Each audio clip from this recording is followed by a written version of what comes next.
Are live.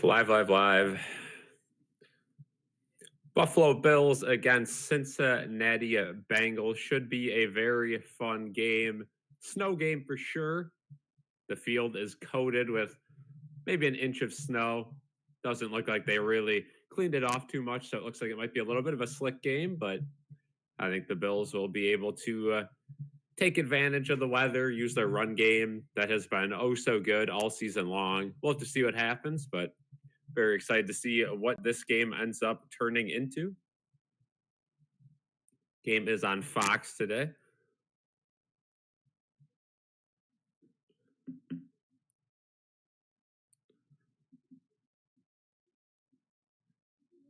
Keys to the game, I would say you need to get the run game established. Number two, shut down the dynamic duo of Chase and Higgins on the defensive side of things. And then number three, we got some injuries. The backups gotta live up to the hype. Ryan Vandemark being one of them.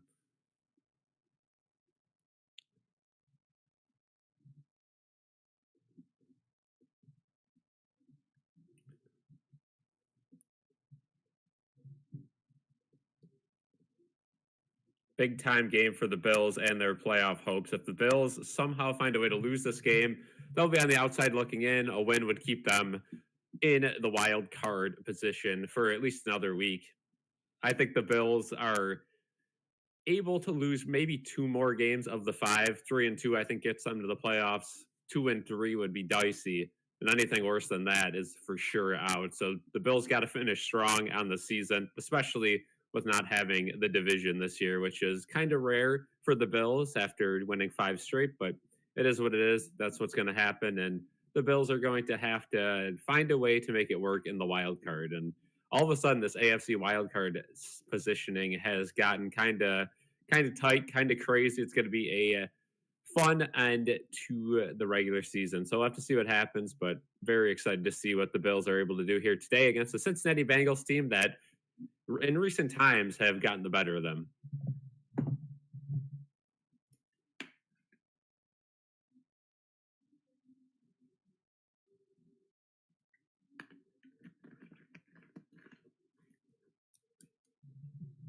But have to stop Higgins and Chase. Those are the two biggest things there. We'll see what happens today. Keep in mind the Bengals defense is one of the worst units in the league, so going to be a big factor to see how well the Bills can score on this Bengals defense. The Bengals defense is also the worst in the league against the tight end, which is perfect for the Bills because Dalton Kincaid returns today. So Dalton Kincaid going to be a huge catalyst to the Bills' success if they are able to use him to his full potential.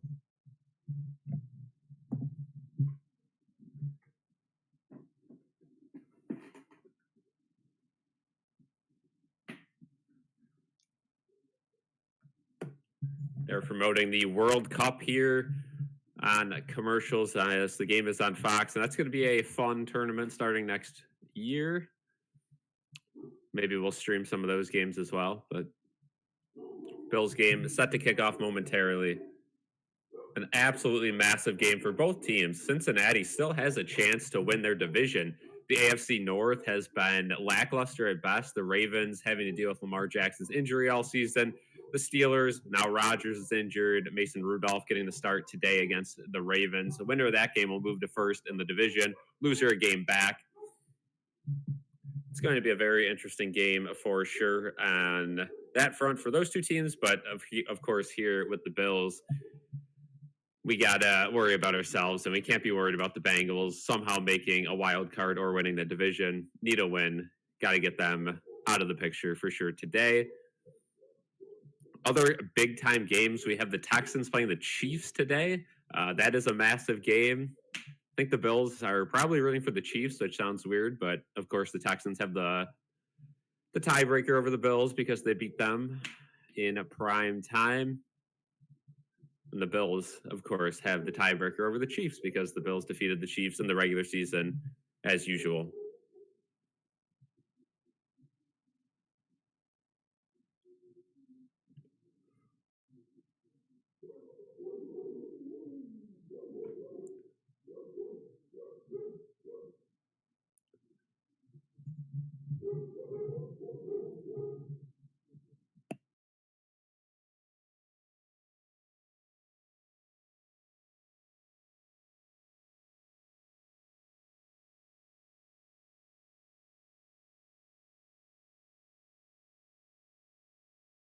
It's going to be 21 degrees. That's what it feels like in Orchard Park Stadium. Full as always. Tickets were around 80 to 90 bucks at the end of the window that they were open for. So tickets definitely went down in value because of the weather, but still pretty close to a sellout. I think there are some tickets up for 60 bucks now on secondary market sites. But as somebody who has bought tickets last minute in the past, that's always tricky because sometimes they don't get sent through. So never believe those prices you see right before the game starts because a lot of the times those are not authentic.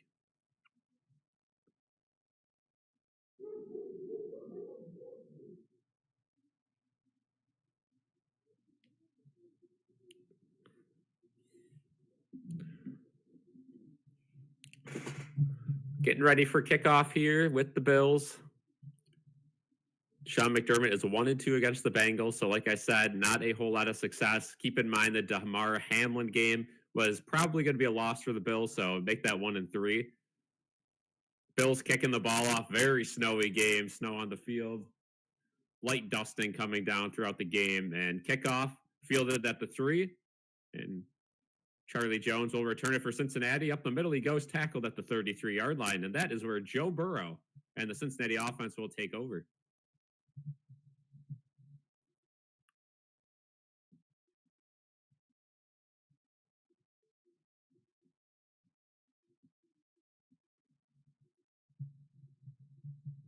Joe Burrow is 8-0 in his last 8 starts. So that is something to look at for sure. This team is so much different with Joe Burrow back there instead of Joe Flacco or Jake Browning. Crowd's getting loud. First play is going to be a handoff. Chase Brown up the middle for maybe 4 4-yard plays. You know, usually that is going to be a good sign for both teams. You'll take it on the offense and you'll take it on the defense. Yeah, it definitely reminds me of the divisional game. I was actually at that game. It was quite the disappointment for sure. Didn't have high expectations going into that game, and Leslie Frazier defense for sure playing super soft in the snow. Didn't work at all. 2nd and 5. Going to be a little pitch play out wide and a big time tackle for Deion Walker outside. Maybe a gain of a yard. Good play by Deion Walker to read that right off the pitch. And he's going to sub out. So very impactful first play of the game for Deion Walker. And our first 3rd down of the game as the train horn blares in Orchard Park.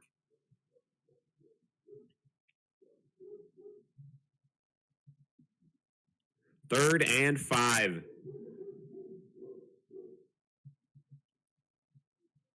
Usually the snow helps the defense, but with a team with a very porous record against the run, that might not be the case. 3rd and 5. Bill sent some pressure, throw it over the middle and caught. Juggling and caught by Higgins. Past the 45, right around midfield. First down, Bengals. Higgins was working on Tre'Davious White, and Tre'Davious White was no match on that play. Daquan Jones was trying to get to Joe Burrow, but it looked like slipped down. So not a good defensive play by the Bills at all. Cincinnati first down.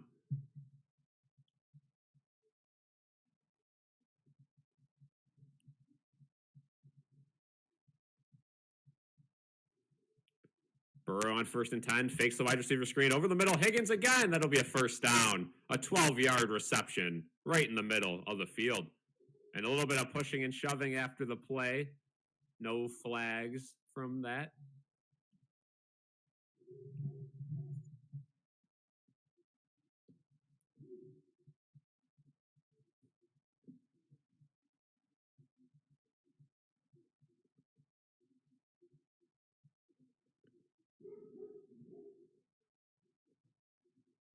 First and 10 at the Buffalo 40, Cincinnati. The snap, it's going to be another throw. Screenplay. Bills all over that one. A great tackle. Shaq Thompson makes the tackle, a gain of nothing. 2nd and 10. What a read by Shaq Thompson. So much more impactful than Terrell Bernard has been this year.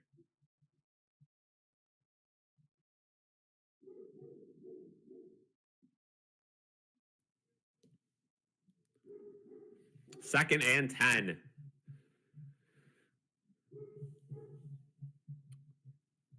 Right at the 40 of Buffalo. Burrow takes a snap. It's going to be a handoff up the middle. Bills are there. A little bit of a push after the initial stop, but only a gain of 2 or 3, and we'll have another 3rd and long. But there is a flag.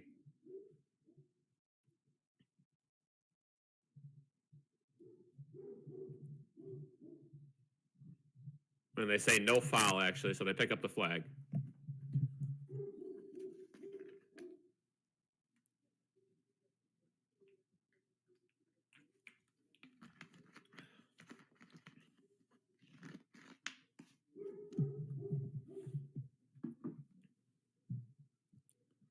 Third and 6. Bills fans getting loud yet again. Field goals are going to be very tricky today, so this might be 4-down territory for the Bengals if they do not get it here. Bills don't send any pressure. Burrow underneath, and Cam Lewis can't make the tackle, and P. Ryan gets the first down. Another missed tackle for this Bills defense. And Cam Lewis, somebody who is all too familiar with missing tackles, misses another one. And one job here, whole lot of Bills players guarding grass. You set them up underneath, and you got to be able to make a tackle. They can't.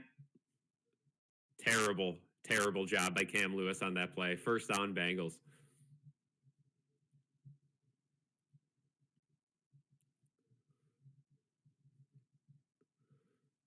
First and 10, snap up the middle, and that's going to be a good stop.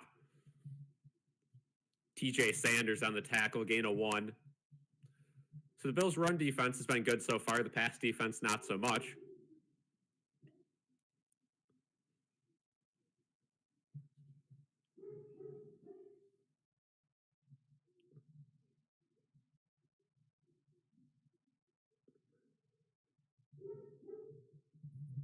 The Bills have a couple new faces on this defensive line this week from the practice squad. 2nd and 9, past the 30. Bengals, Burrow in the pocket, all day to throw, and it's dropped. Josie Voss off his hands. Could have been a first down, but dropped it. And that sets up 3rd and 9 for the Bengals offense. 3rd down, Bengals have had good success so far in this game, but the Bills can put an end to that right here on 3rd and 9. And that was just a straight up drop. Again, going to be a tough game for wide receivers and tight ends today. Hard to see in the light snowfall.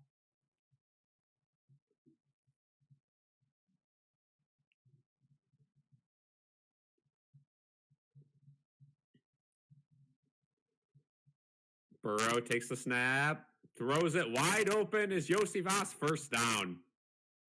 And again, the Bills guarding grass on 3rd and long.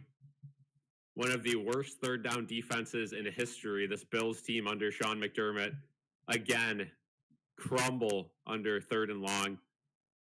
And yeah, just another zone play where Taron Johnson reads the play wrong and leaves Josie Voss wide open at the sticks. Very reminiscent of every other game under the Sean McDermott era against the Bengals so far. 1st and 10, past the 20. Cincinnati hands it off up the middle. P. Ryan drives forward for around 4.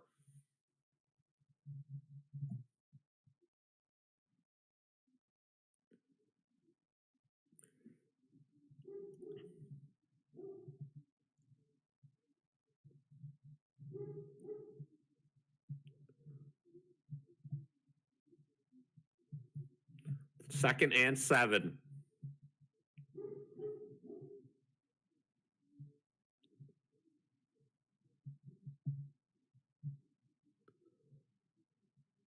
Burrow in the pocket. He's going to throw it wide open again as T. Higgins. I think he's a yard short of the first down.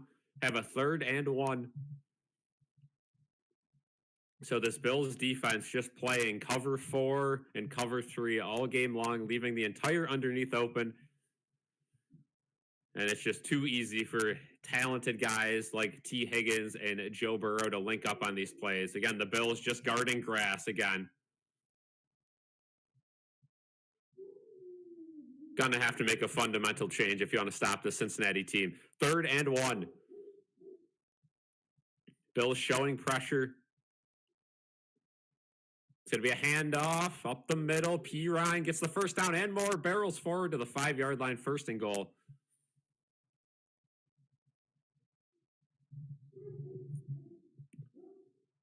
"13 plays so far for Cincinnati, milking the clock and making the Bills defense look weak.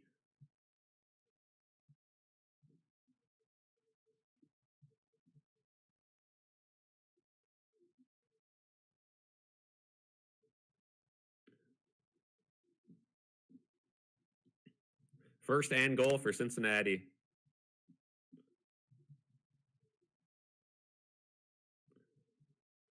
Going to be a handoff up the middle, pushed forward, and he is in. Chase Brown, touchdown. The Bills defense might as well pack it up and go to the locker room early. That was an embarrassing drive for the Bills defense. They got to change their entire dynamic, or this game is going to be a brutal one for the Bills.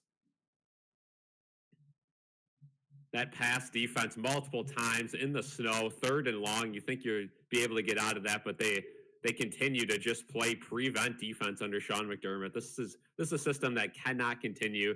And again, when you play a good offensive team, this Bills team just absolutely crumbles. We see it year in and year out under Sean McDermott.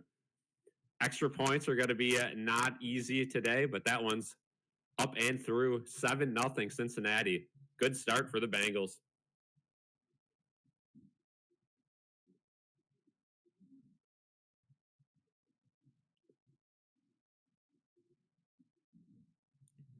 See what the Bills offense can do. Maybe they can clap right back and march down and score.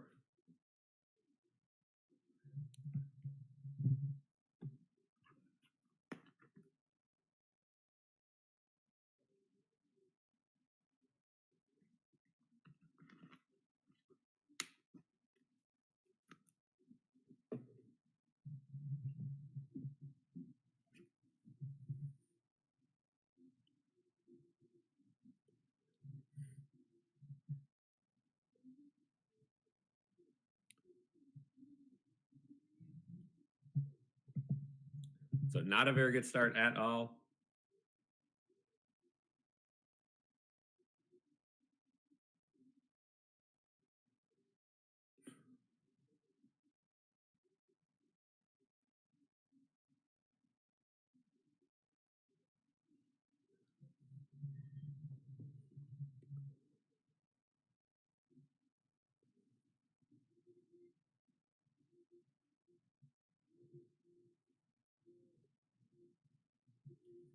See if the Bills can bounce back from that terrible defensive performance. Going to be tough, but the Bills have the guys to do it in the backfield. Allen, Cook, Ty Johnson, Ray Davis, and a pretty good run blocking offensive line. We will see what they can do momentarily on offense. As far as receivers go, Josh Palmer's out today, which is not a good sign.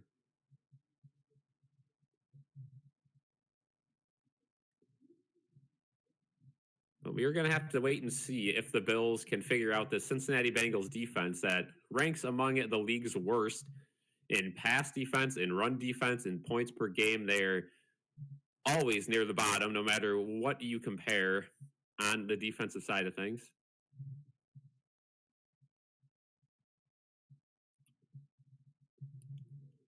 Still plenty of time in this game for the Bills, though, so not panic time yet, but it just seems like, I know I put a poll on the Instagram and about bad weather games, and everyone always loves the snow, they love the wind, they love home field advantage, but a main reason why I am actually pretty excited to lose the division if the Bills are to make the playoffs is not having home field advantage. The fans are great, of course, but the stadium's not necessarily designed to keep noise in, and the weather could certainly kill this team. A team that relies on an MVP caliber quarterback. The weather, you could argue, helps Allen because he can run, and other quarterbacks might not be able to run still in the snow, but it certainly defeats his arm. And the Bills just historically have not played good in the snow under the McDermott Allen range. Ty Johnson's going to take the ball out, and he gets tackled at the 23, and this is just a massive problem. If the Bills want to have success the rest of the season, you have to figure out the return game, consistently setting themselves up behind the 25. Get a return guy, please. I don't know how hard it is to find somebody to return kicks, but it makes no sense. Punt returns, they have their number one receiver returning punts. That is unheard of. Embarrassing. Absolutely embarrassing. Let's see what the Bills can do on offense, though, in terrible field position yet again. How's it going, Victor? Yeah, I know, Victor. It's the same thing every year. It's bad. Play fake. Allen's going to throw it. Middle of the field, wide open, and there goes Kate. Oh, it's Dalton Knox, as they would say on CBS. Dawson Knox makes the play. If you guys don't get that reference, CBS, of course, called him Dalton Knox and called Poyer George Poyer. So I'll be calling them that all day today. But for the lack of confusion, Knox was on the catch. Great play over the middle. Again, Cincinnati terrible against the tight ends. Bills already past midfield at the Cincinnati 45. 1st and 10. Shavers in motion. Looks like a run play. And it's got to be Cook for 2 yards up the middle. And this is another gripe I have with the Bills offense. They really struggle to hide the runs, to, kind of decoy the runs. It is very obvious when the Bills are running the ball. You see Shavers in motion. You see Gilliam in the game. It's a run every single time. And sure enough, there it is. Cincinnati being a weak defensive unit, it might work against them. But even then, they noted it, and easy stop up the middle. Now they have Ray Davis in the game. It's going to be a throw. Allen going to screen it to Ty Johnson out wide. He's going to barrel forward and out of bounds. I think he's short of the first down. 3rd and short upcoming. But a good play. How's it going, Jason? Go Bills. Look at that, Jason. A member for 12 months. Holy moly. Thank you guys for the support. Heavy dose of Kincaid and Knox. I agree, Victor, 100%. It's going to be 3rd and 1 for the Bills. Let's see if they go tush push here. Doesn't look like it. Allen's going to hand it off. A little fullback dive to Ty Johnson, and there he goes. If there's no flag, he tripped down. And the ball's out, but they called him down. Oh, Ty Johnson had a clear-cut touchdown and slipped down on the snow. Oh, my goodness. Still a good gain. Let's make sure he was touched here. Bill's got to hurry up here. This might...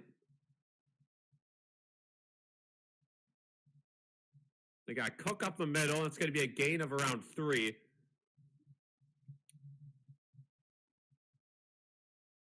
Definitely something to look back at on that Ty Johnson play. He slipped down. I guess you could say he gave himself up.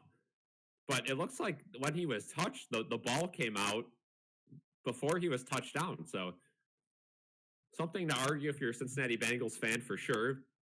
They'll set up 2nd and 6 on around the 9-yard line.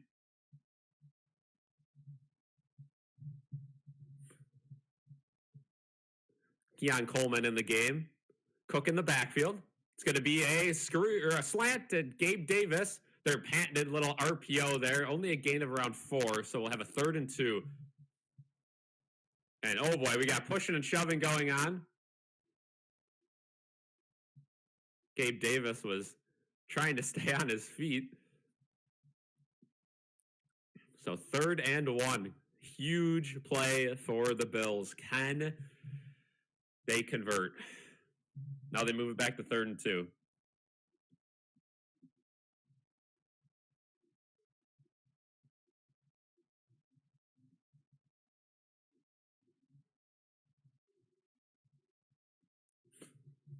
Third and 2. It's going to be a read option, and Allen's sacked in the backfield. And now he's thrown down after the play. Looking for a flag, not going to get one. 4th down. And Joe Brady back at it again, trying to get too cute in the red zone.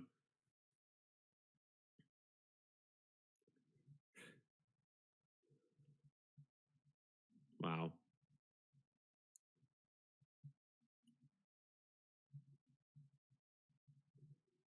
And now Prater going to have to kick a field goal in the snow to cut the deficit to 4.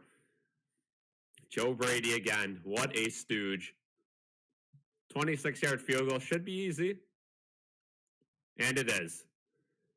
7-3.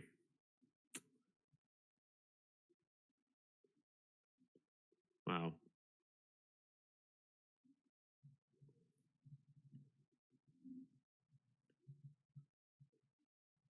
Yeah, Victor, I kind of agree. A field goal in this day and age doesn't do too much, especially when the average starting field position is the 35 off of a kickoff.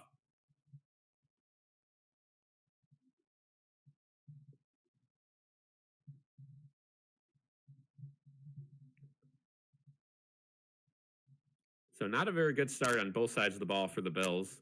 Lucky to have scored there, but the play calling certainly questionable on both sides of the ball. Again, in the snow, you can't try to get too cute on offense. 3rd and 2, they should just ran the ball up the middle or did a pitch or something out wide really quick. As crazy as it sounds, that you almost kind of want to run the traditional Joe Brady playbook in the snow. Those are kind of the plays that seem to work in the snow, and they do the complete opposite, start chucking the ball, and I really don't understand Joe Brady at all. Again, this is as close to a must-win as you could get for the Bills. A loss would probably keep them out of the playoffs, at least for this week.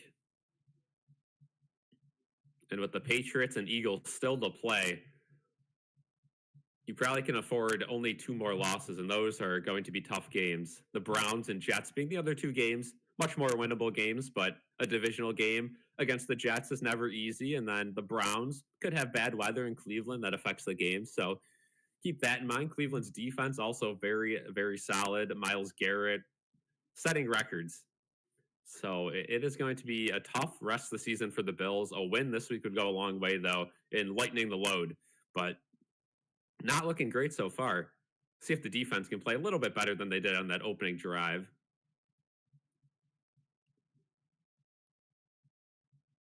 Yeah, Burrow doesn't make the bonehead mistakes, and you can't keep giving Burrow those underneath decisions, right? I mean, on 3rd and 6, 3rd and 9, you can't leave the underneath stuff open because Burrow's going to make the smart decision, hit his guys right in the hands, and it's going to be an easy 1st down because the way the Bills' defense is set up, you got very small guys like Taron Johnson and Cam Lewis being the first guys to make contact. They're not going to slow up bigger guys like P. Ryan, like T. Higgins. It's not going to work. And the fact that they continue to run the same system of defense over and over and over against the Cincinnati Bengals team and see the same result, it's insanity. And I don't know how you can continue to have a job in the NFL calling the same defense against this team over and over.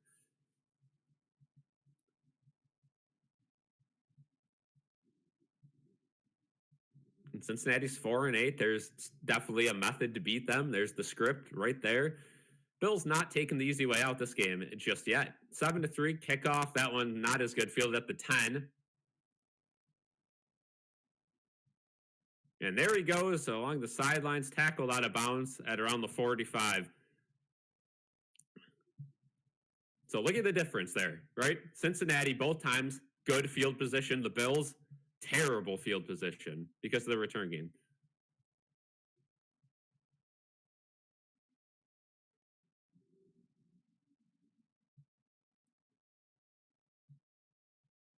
Okay, so they're showing the replay on the Ty Johnson slip, and yeah, it does look like he actually reached his hand back and touched the Cincinnati Bengals defender before the ball came loose. So he found a way to get touchdown. Burrow fakes it. They're going to try a throwing play here. Burrow all day to throw it, and it's caught by Chase. First down, 11-yard reception. And it is just too easy for this Bengals offense. They might not punt all day long. So going for the field goal there with the Bills, not the smartest decision whatsoever.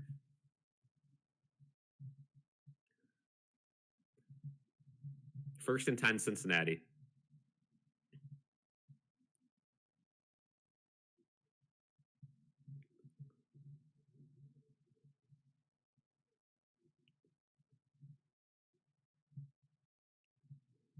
Late audible for the Bengals offense. Play clock running down, a minute to go in the first quarter. It's going to be a handoff up the middle. And a big time tackle by Poyer. Put the shoulder in, gain of 1. Second and 9. But this is what we saw the first drive, right? They're able to stop the runs. But anything in the air, the Bills are just giving them all sorts of green. Guarding grass, guarding the end zone on plays where the ball isn't even coming close to the end zone. Plays where receivers aren't even running deep routes. You got to wonder the thought process behind it. Second and 9.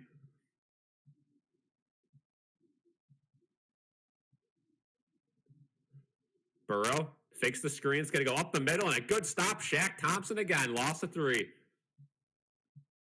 That'll end the first quarter, so the second quarter will start with a crucial 3rd and 11. Can the Bills make a stop on 4th or 3rd down? We will see after this commercial break. How's it going, Elijah?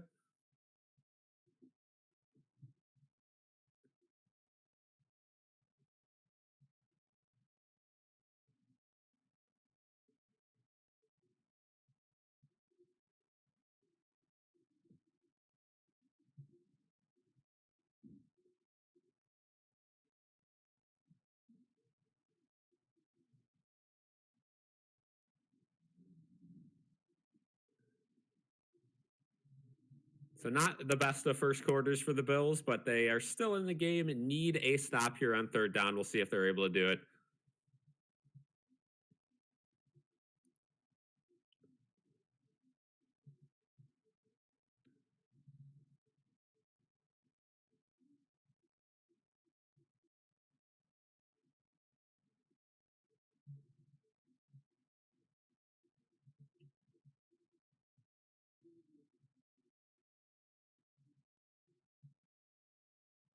Definitely a tough time for Buffalo sports.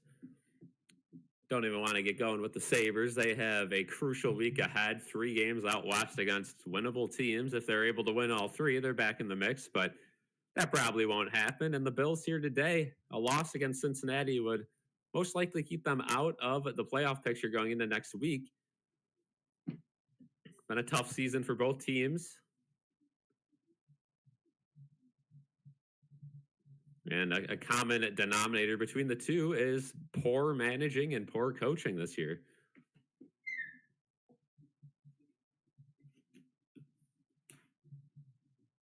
Which is unfortunate to see the Sabres' troubles kind of trickling into the Bills' building. Brandon Beane facing criticism for probably the first time in his GM tenure. I mean, you could say he's faced some criticism before, but this year it's been widespread. The national media's gotten on him a little bit for the lack of receiver options on this team and the way this defense has been constructed.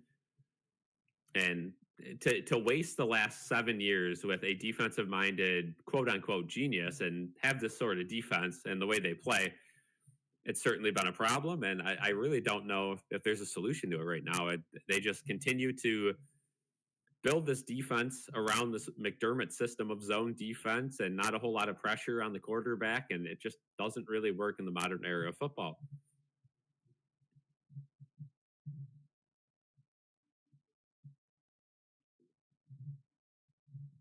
Yeah, the audio is like really bad.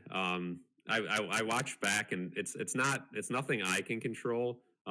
Again, I stream it through online here, so it's not anything like when I do like videos with this microphone and stuff. I mean, this is one of the top microphones you could get for like in like the lower tier, you know. So yeah, I don't really know. I'll have to have Jaden boost it a little bit. 3rd and 11. Bills get no pressure out wide, and it is caught. Mike Gesicki makes the catch. Moss is a Bills defender, 1st and 10, and this Bills defense, just an absolute joke so far. Another play. Bad scheme.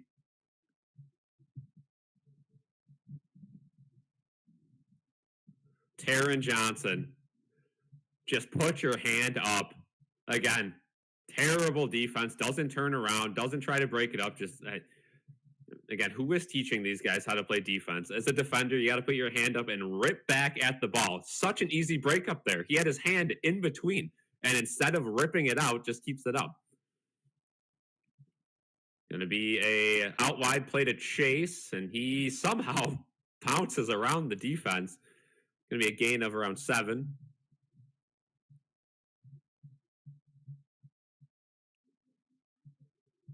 So the Steelers get a quick touchdown, and Rodgers is playing. 7-3 now in that game.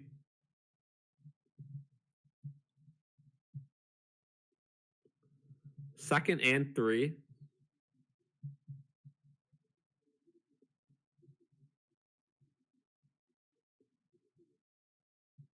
Burrow going to the end zone. It is touchdown. T. Higgins. Maxwell Harrison gave up on the play. Oh my goodness. Let's make sure he got both feet in here. And he absolutely did.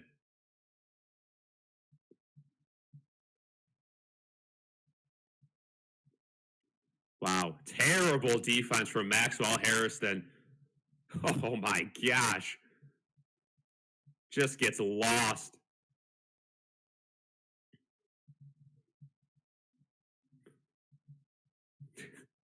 I mean, the secondary is getting trashed this game. Extra point up and good. 14-3. Great job, defense. Oh boy.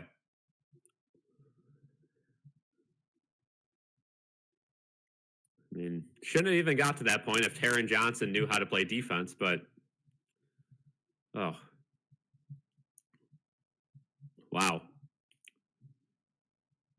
14-3.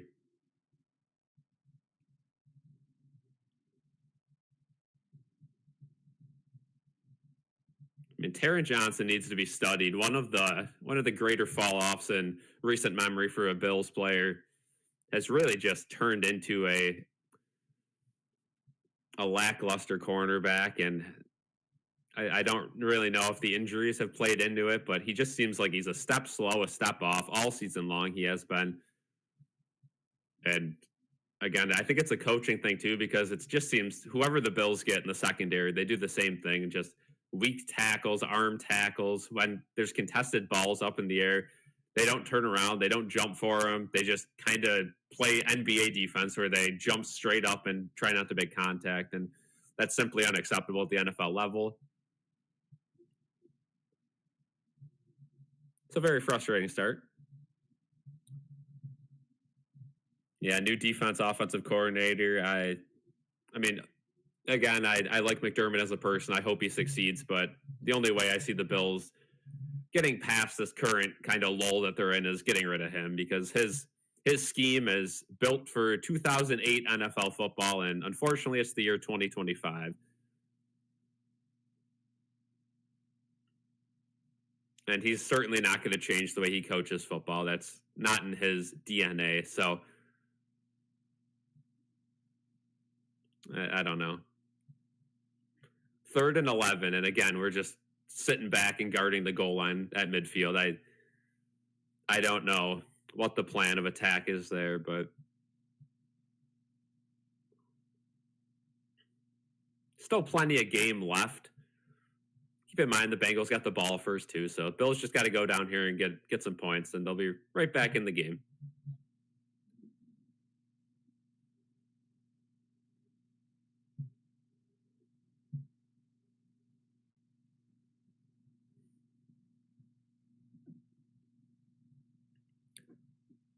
But it really makes you wonder, just what Brandon Beane was thinking this offseason, constructing this team. And I know the cap situation isn't the greatest, but in years prior, it was easy to just restructure guys and go ahead and get a big name. Unable to do so in the secondary, unable to do so at the wide receiver position. And the guys that he did get have either been injury prone or very, very bad. And shout out Joey Bosa for being the one new face that has actually performed, but injured again. So they kick it right to Ray Davis. He's going to take it out wide, and he's brought down right at the 30. So even when the Bills get good blocking on these kickoffs, they still can't get to the 35.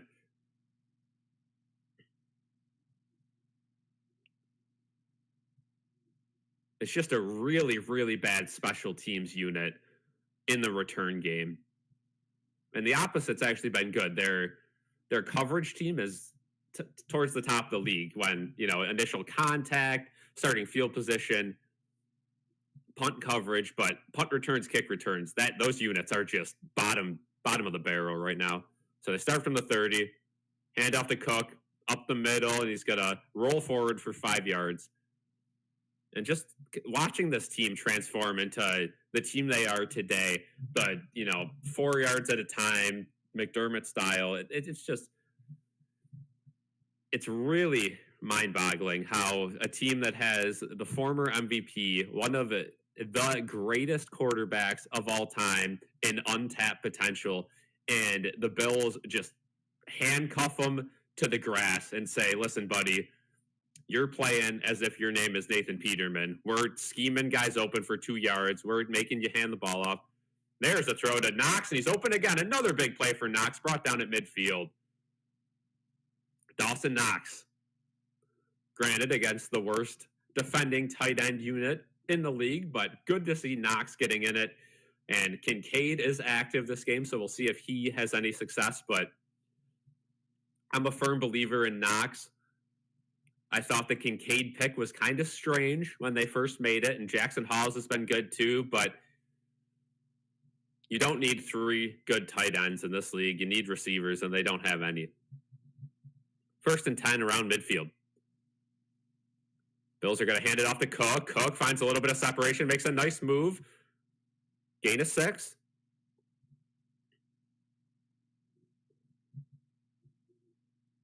And this is fine. The Bills offense just can't make any dumb mistakes today, right? Got to play it smart, go down, get your points, and we're hoping the defense can make a couple stops. But so far, it doesn't look good. And they've had multiple chances, multiple 3rd and longs that they have not been able to stop the Bengals on. Maybe time to start sending some pressure. I don't know. 2nd and 4 for the Bills at the 45. Play fake. Allen looks to throw. He's got all day, middle of the field, and it is almost picked. Incomplete. Intended for Keon Coleman. Very risky decision. And don't throw Keon Coleman a jump ball because he ain't going to try to catch it. And that's a clear-cut definition of why Keon Coleman is getting criticized among the league.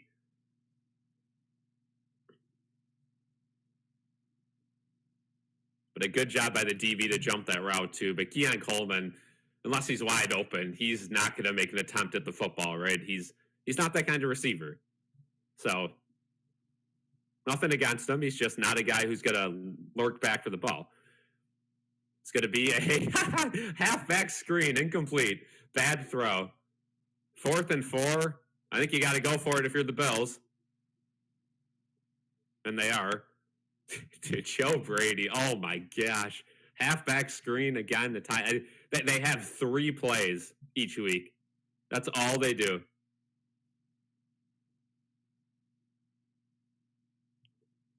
4th and 4. Here we go. Might be for the game already. We'll see what terrible play call he could come up with. Brandon Cooks in the game. Ty Johnson at the fullback position. Allen. He's pressured. He's got to roll out. Throws it, and it is caught. Right along the sidelines, Grape Davis makes the play. There we go. That's all you got to do against the Cincinnati team. Give Allen time to throw it. Somebody's got to get open. It's the worst defensive group in the league. I don't care how bad our receivers are. Good job by Gabe Davis to get open there. Great job.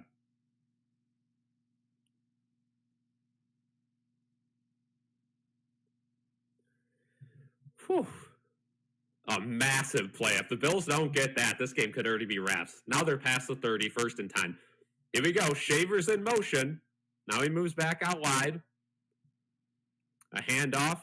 He cuts it out wide. Little bit of space. Going to be a 8-yard run. He's popped out of bounds. So I give Joe Brady a little bit of credit on that play. It looked like he tried something new, motion Shavers in and then back out, maybe fooling the defense just enough to open up the outside for Cook. But again, James Cook having to do it by himself. Had to find the hole outside.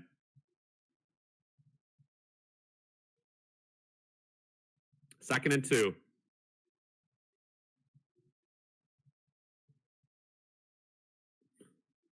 Play fake. Allen to throw. No one's open. He gets around the edge. Might have to throw it away here. He's going to try to scramble for yardage, and he does. What a job. Tiptoeing the line. That's going to be a 1st down. Gain of 2. Move the chains. Heads up play by Allen, knowing the weather, knowing that these big defenders that are coming after him might have a little bit of a tough time cutting the corner to trip him up. Up by 10, you maybe throw that ball away, but down by 2 scores, that's the right call. Good job by Allen. And again, we are witnessing one of the greatest quarterbacks of all time. I'll continue to say it. 1st and 10. Reggie Gilliam in motion, and what do you know? It's going to be a play fake. They're actually throwing the ball, but nobody's open. All day to throw. Great job by the offensive line, but nobody's open. Allen, throw it away, throw it away, throw it away. He does.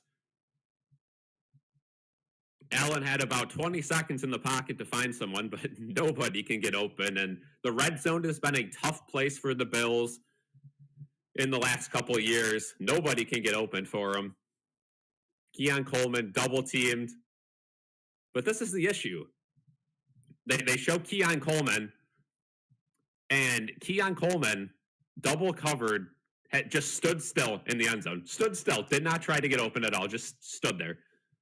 We see too much of standing around. You just can't do that. You got to try to get open.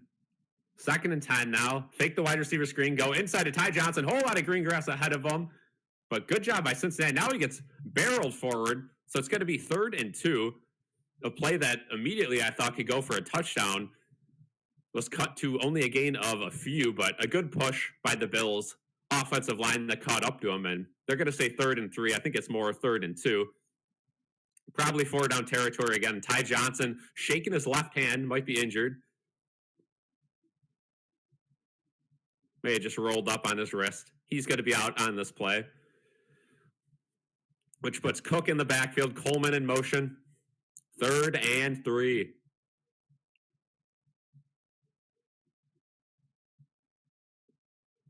Allen fakes the handoff, finds Knox out wide, but Cincinnati's all over that one. And another play behind the line of scrimmage on 3rd and short.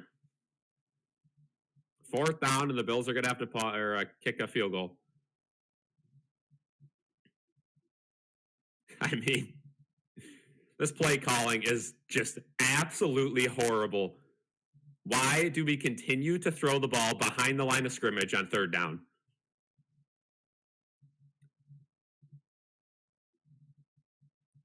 Fourth and 4. The Bills are going to go for this. We'll see. I think they're going to have to use a timeout here. Play clock's at 4. No, they snap it. Oh, here we go. 4th and 4.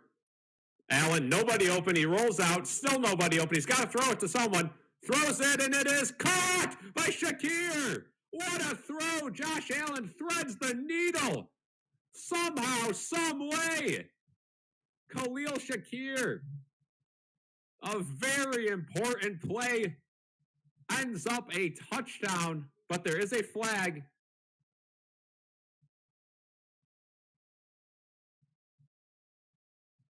There is a flag. Hang on. A very late flag. Maybe they just didn't see it with the snow. You can't call this one back. What a throw that was. Come on.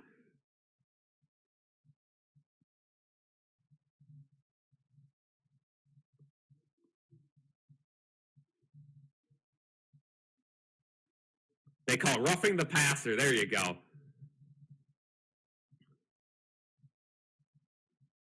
Wow. And the Bills are going to enforce it on the extra point. So the Bills are going to go for 2 to try to make it a 3-point game. Great decision there. From the 1, just QB sneak it in the snow. And definitely roughing on Osai. So it would have been a first down either way. I would just run it up the middle here from the 1. There's no reason to try to get cute here. Use Allen up the middle. Yeah, what a freaking throw, Victor, though. In the snow. They're not going to try to sneak it. I don't understand this at all. Kincaid, and they fake the handoff. They're going to throw it. No one's open. Now they throw it. Got it. Dawson Knox having his game of the season. Big 2-point conversion, 3-point game. There you go.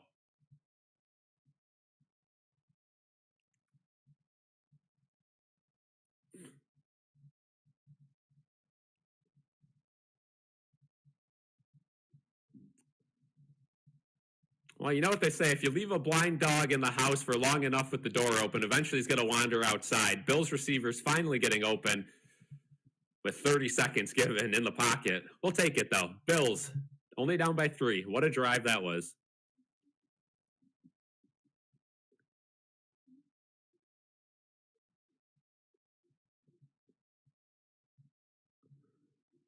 Potential game-saving drive for sure. 2 crucial 4th down conversions.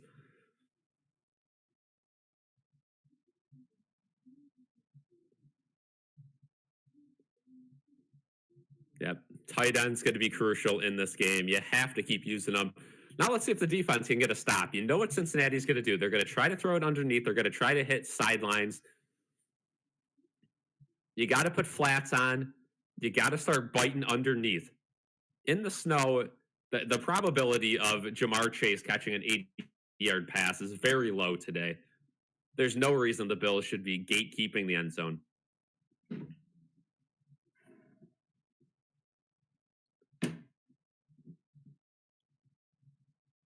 Again, we are just, as Bills fans, we know it can be a whole lot worse, and we are witnessing one of the greatest quarterback performances of the decade. And I know, New England fans got Brady, Chiefs fans got Mahomes. We have Allen, and it is time to stop wasting his career because, again, you can make the Peyton Manning kind of comparison where he was always so good, and he ended up with 2 Super Bowls, of course, but probably could have had a lot more if it wasn't for Tom Brady. And Allen has none right now. I think all of us would be happy with just 1 in Allen's career. Not saying that should be the goal. With a quarterback as good as Josh Allen, you should win multiple Super Bowls in his career, but it's Buffalo. So I don't know if they'll ever get one. You never know.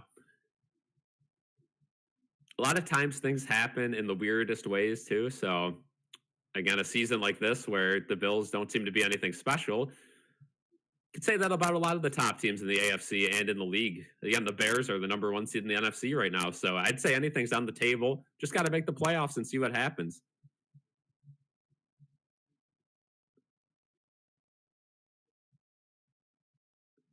Yeah, Shakir showing up. But the blueprint is there, how to beat the Cincinnati defense, right? Get Josh Allen out of the pocket. The Bills receivers probably going to need an extra couple seconds than other teams to get open, but they will against this defensive group. All right, Bills kickoff. Prater. Fielded at the 4. P. Ryan this time. He's tripped up and down at the 31. They're going to take a look back at the 2-point conversion.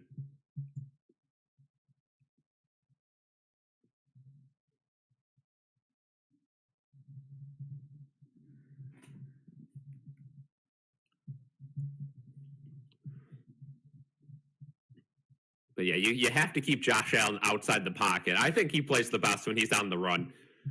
I know a lot of people are always like, oh, he's so good in the pocket. Let him throw it deep. Allen is dangerous when he's outside of the pocket. I think they should run college design, rollouts with Josh Allen. That's how good I think he is outside the pocket. Little peak zone bubble for the Bengals. It's going to be a handoff up the middle. Gain of 3. Milano on the stop. Jags are playing the Colts, and the Jags go up 14-7. Jacoby Myers having success with them, who wanted out from the Raiders. Bills could have been in on him, did not trade for him at the deadline. 2nd and 7. Bills' run defense has been very good today. The pass defense, not so much.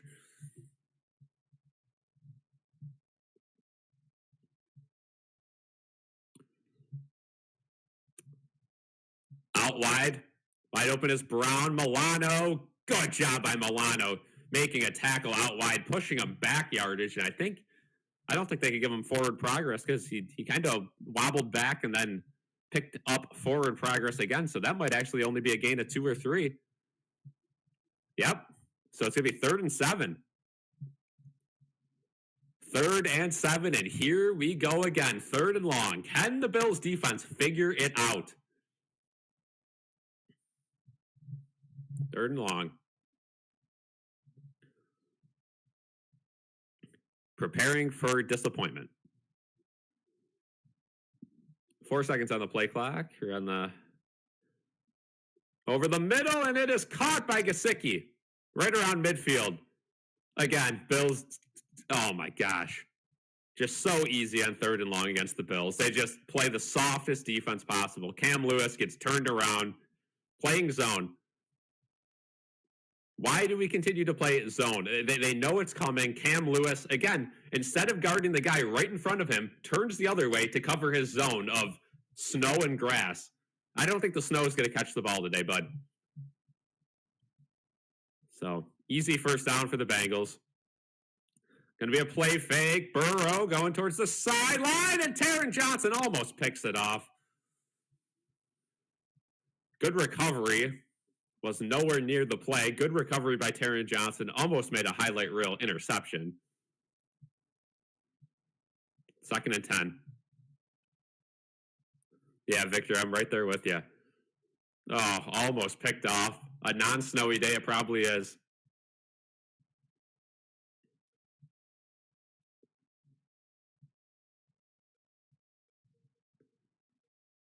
Second down, they run it up the middle, and that's going to be a whole lot of room for Pirine.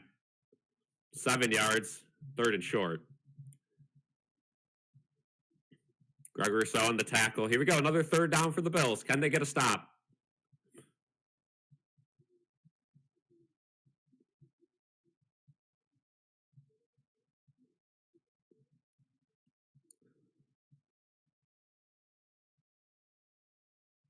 So they said they have the old chain gang because of the snow today, so there will be no virtual measurements. Which, again, the virtual measurements don't change a thing because they measure where the ball's spotted. And not where the ball actually is. And 1st down, Bengals run up the middle for 3. Again, Bills can't stop anyone after first contact. Would have had it, but 1st down.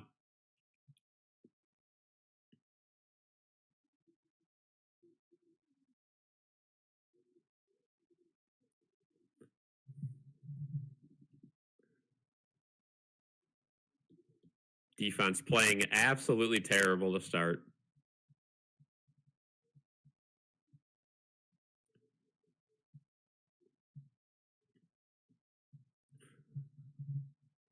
Burrow fakes it. He's going to throw.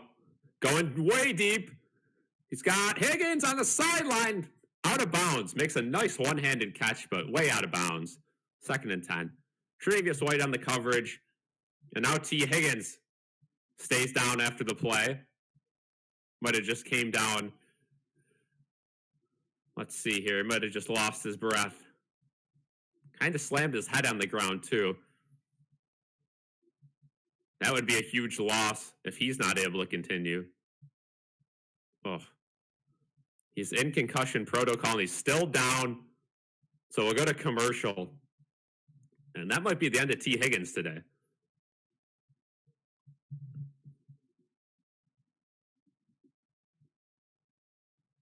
Talk about a play that didn't have much effect on the game in results, but could be looked back on the play that changed the game.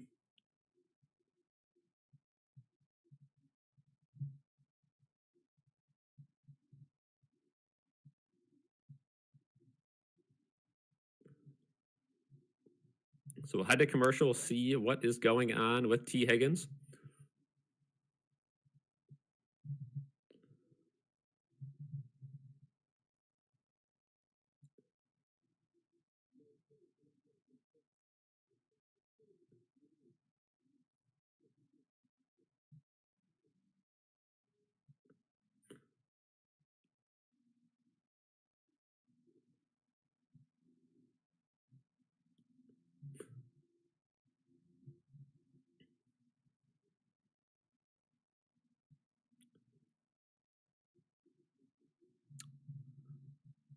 Yeah, a lot of good receivers in this draft, I think. Jeremiah Smith in Ohio State, I believe, is one of them. And you have the tight end / receiver out of Vanderbilt, who could be an option. I'm not too inclined to college football. Once again, reminding us how much of a joke it is today with the playoff decision. Very close to getting it perfect, but they just got to figure out how to get the best teams in instead of the conference champions. It is tough with college football because you look at the seasons and Miami absolutely deserved to be in. Alabama, I don't know if you could say the same. BYU, you can make a case for, but just you're never going to make anyone happy unless you actually put the best 12 teams in, and that they didn't do. So, if you're a JMU fan or a Tulane fan, congratulations, but there's really no reason to have teams like that in the playoff, but it is what it is. Still should be a fun playoff.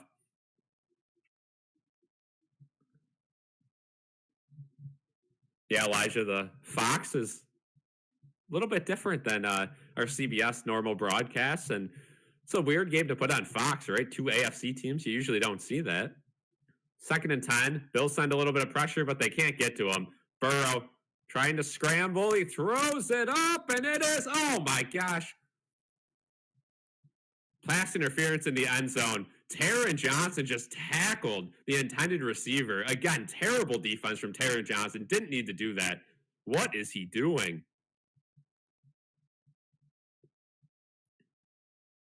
So first things first, Bills defensive line giving Burrow way too much time, but Taron Johnson, turn around.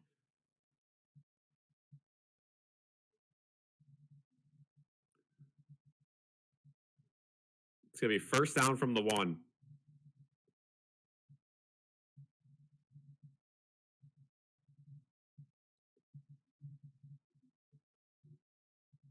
Yeah, underthrown ball creates pass interference, blah, blah, blah. Taron Johnson, pathetic effort on that play. I don't want to hear the excuses. Just absolutely tackles the receiver. I mean, you can't do that. And the Bills' defensive line, it's actually at the 10-yard line. Couldn't see with the end zone, but let's see if the Bills' defense can hold. 1st and goal, Burrow all day to throw it. On the run again, this time out wide, and it is caught at the 1. I mean, this defense is terrible. Oh my gosh. Cover one guy. 2nd and goal at the 1.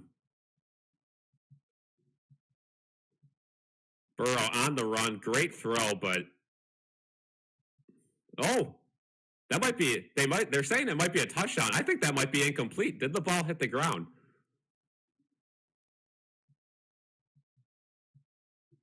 I'd like to take another look at this, but they're not gonna. Now they will.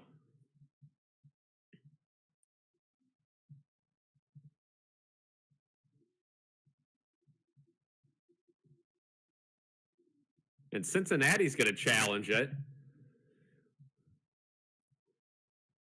And McDermott was trying to challenge it too. So we'll see what happens. This might be incomplete. Let's see.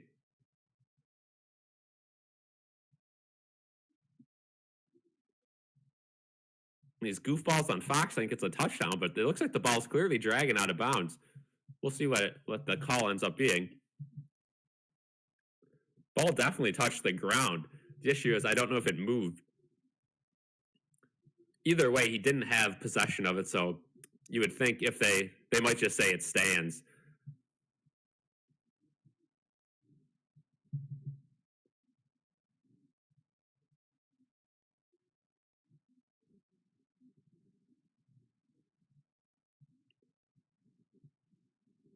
Let's take a look around the league at this commercial break.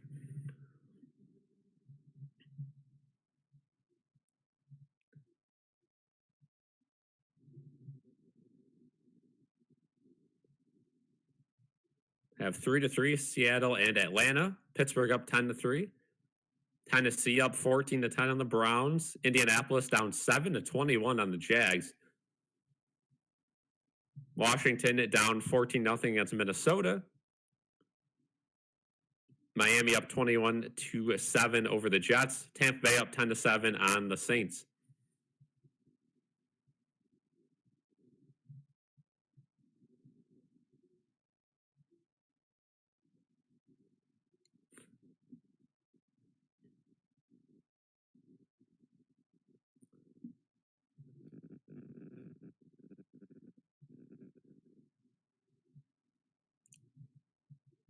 See what they end up calling this one. It could be a touchdown, but it looks like the ball's clearly dragging on the sideline as he dives back. So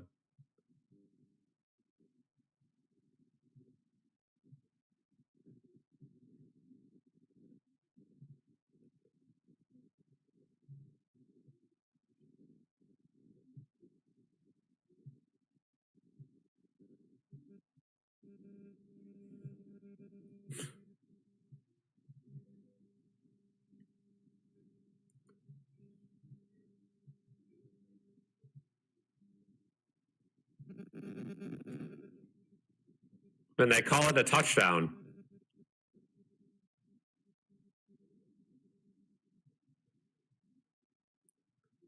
Yeah, defense not good. Indy's coming down quick. Yeah.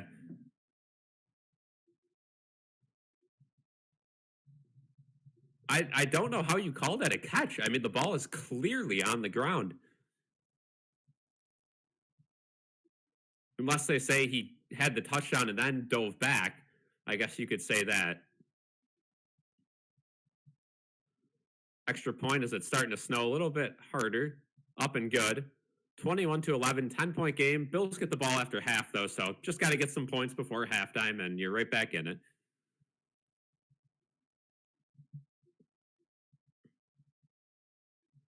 But I don't know.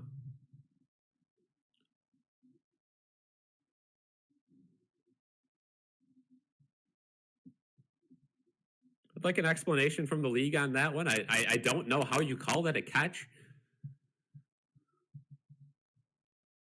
Unless you say he established possession initially, and then when he came down, he lost it. Let's see. Because when he comes down, you can clearly see that the side of the ball is on the ground. Yeah, you can't call that a catch. That's a terrible call.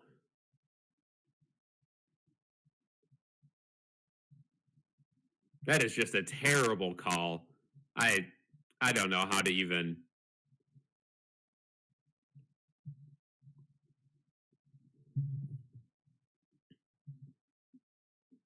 Tough for sure. Now the Bills have to get points, but 3 drives, 3 touchdowns for the Bengals. 5 or 6 third and longs that they converted with ease. Really, really bad job by the defense so far, and I don't know why they continue to play the same way. If you're going to give them a touchdown anyway, you might as well take some chances on defense, especially in the weather, but they don't. They say, we're going to let you score a touchdown, but we're going to make you take 5 minutes or 6 minutes. And when you're losing, that doesn't help you at all. So I don't understand it. This is a complete replica of the divisional game from a couple years ago. Bengals kick it off. Ray Davis on the return. Tackled. Not a very good return yet again.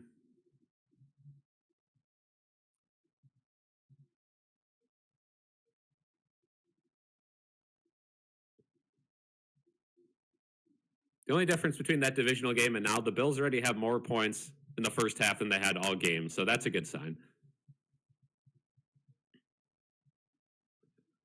Here we go. Bills need points. Field goals are going to be tough, too, so you're going to have to drive down the field. Shaver's in motion. You know it's a handoff. Cook up the middle, and he's off for 15 yards. He's still on his feet. Rolls to the 50. Wow. One play, Bills already at midfield. What defense wants to make a play? That's the question. And that's Stone on Cincinnati taking a terrible read, getting fooled by that, giving Cook the entire outside edge.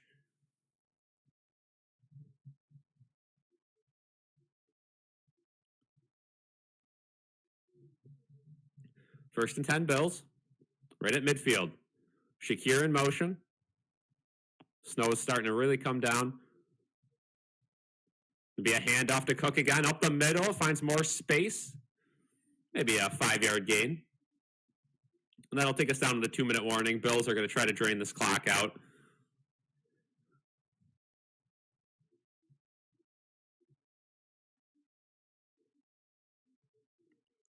Two-minute warning. It's going to be a quicker game just because of the weather. A lot of run plays today. 2-minute warning. We had a commercial break. Bills moving the ball good, though. Hopefully they can get some points.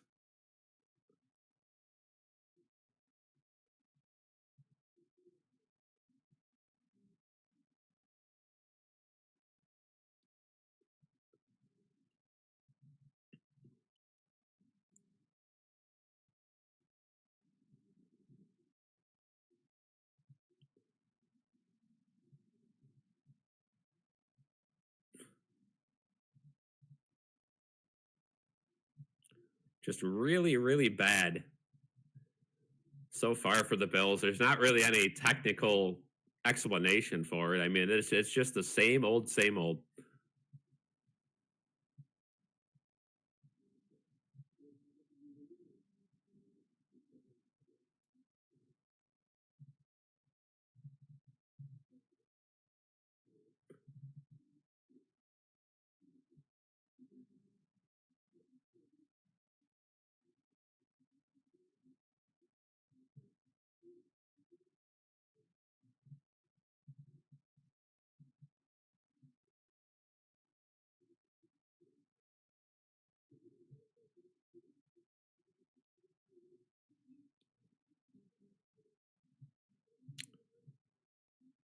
Bills absolutely need a touchdown here to end the first half.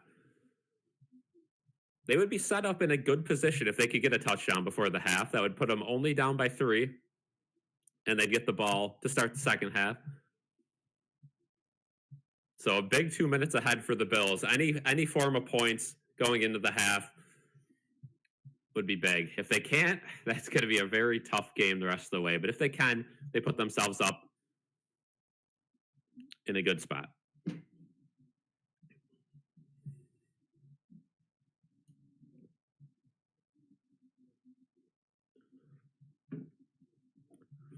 Yeah, and I almost think usually, I mean, I hate snow games for the Josh Allen led Bills. I think it is not in our advantage whatsoever. With that being said, though, I think if this game was in a dome, I think that hinders the Bills just because the Bengals have better receivers.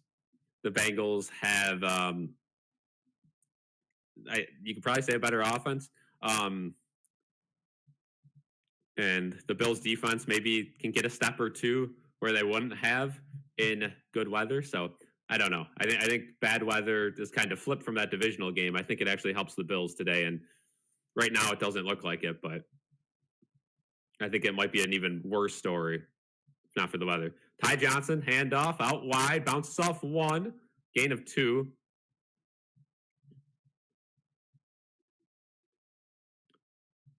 Going to be a big third down now, 3rd and 3.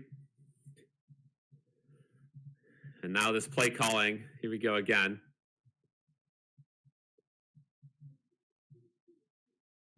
PJ Jules questionable to return the Bengals safety. 1:30 and ticking. 3rd and 3. This play right here will determine which team is going to start using timeouts. And oh boy, Cook false start. A mistake you just can't make. I mean, what are we doing? Cook most likely in there to run block on that play. Can't be moving early. Now 3rd and long.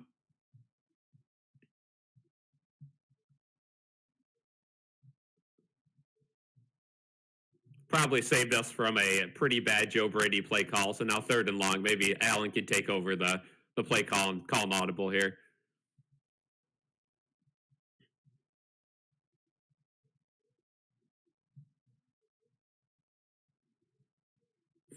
Third and 8 now. Ay. Brandon Cook's in motion, and they're going to do an inside screen to Shakir, and he's brought down, gain of 4. And Cincinnati calls a timeout, and here we go, big 4th down for the Bills. They're going to have to go for it. I mean, again, we're just throwing it behind the line of scrimmage on every 3rd down. Shakir limping after that play. Not great. It's just such a poorly run offense. In the snow, these screen plays, again, it's like a 7-8 yard throw for 0 gain, right? So it's a risky throw in the snow. Kind of got face masked on the tackle, no call.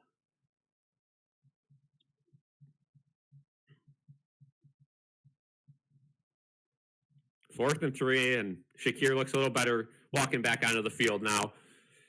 Him and McGovern got twisted up on his way down. That's why his ankle was not too hot coming back up. 116. You got to get this. 4th and 3. 2 for 2 today. But the Bills keep putting themselves in these situations where the Bengals have not gotten to 4th down.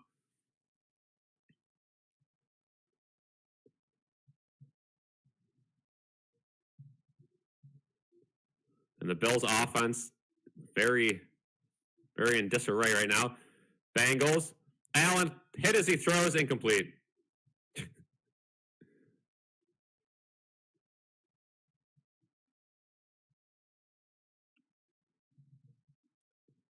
And the Bengals will take over. What in the world? That's Ryan Vandemark with the poor blocking out wide. Osiris Torrance as well. Deion Dawkins, I should say. And nobody can get open again.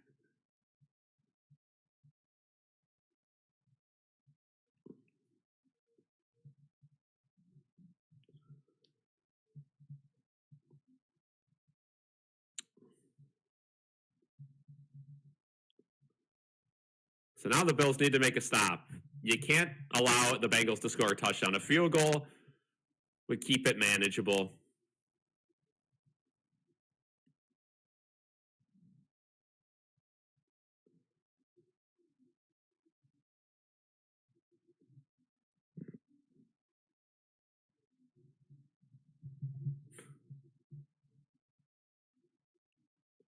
Burrow.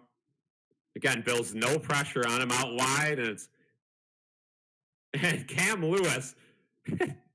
What a joke this guy has been this game. Cam Lewis pass interference or a hold on a ball that was thrown way out of bounds. I mean, what is he doing? It's going to be a holding call. Just be a 5-yard penalty, but what are you doing? I mean, the ball and the receiver way out of bounds.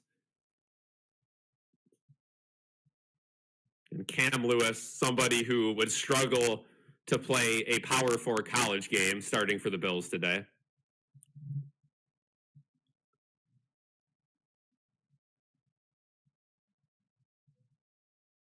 So 1st and 10 now right at midfield. Somebody's got to make a play on this defense. Pocket collapses and wide open underneath. Hudson, their backup tight end. 1st down. The defense just continues to just say, yep, take 10 yards at a time. We'll give it to you. And this is classic McDermott defense at its finest. A wobbler out wide, and it's dropped. T. Higgins back in the game, but there you go, Maxwell Harrison. Good coverage there. First good play of the defense all day long in the passing defense.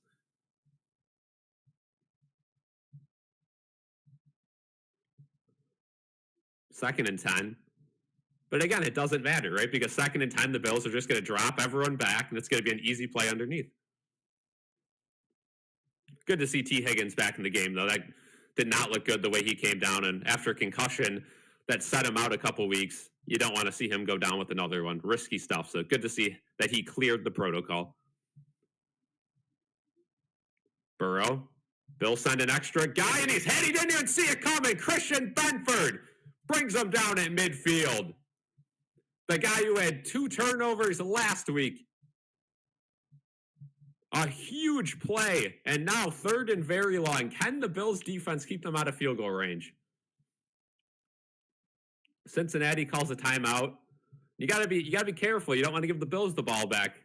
They could go down and score. And ideally, you would like Benford to strip that ball out. Burrow wasn't even looking, didn't even know he was coming. But nevertheless, you got to make the tackle, and he did. 3rd and 18. In this weather, field goals of long range are going to be tough. A must stop for the Bills. Can they get a stop? No flags. You cannot afford a pass interference call. If I'm Joe Burrow, I'm chucking that ball 40 yards downfield and taking my pass interference, because knowing this Bills secondary, that's what's going to happen if you do that. Bills have all 3 timeouts if they were to get the ball back.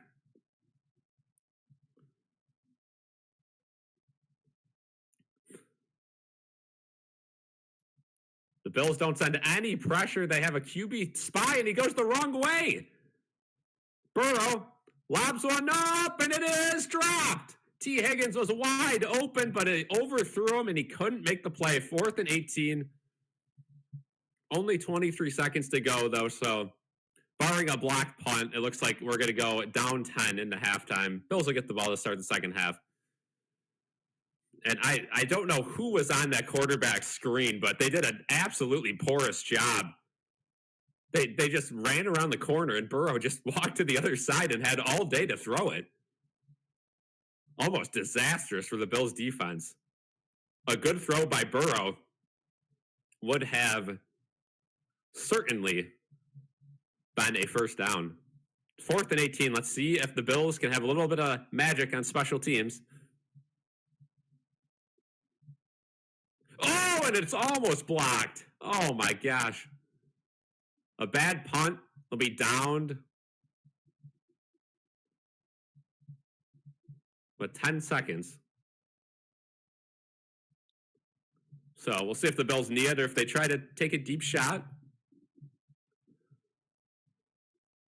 I don't know how that works. It looked like it was downed with like 15 seconds to go, but they didn't whistle it until 10.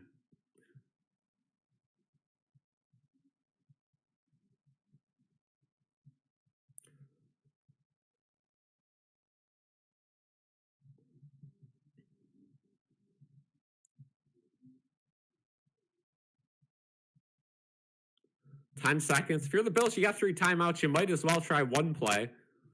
But 10 seconds, not a whole lot. Let's see if they just knee it. They're not gonna. Or are they?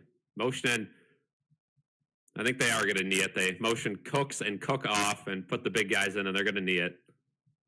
Heavy boos from the crowd.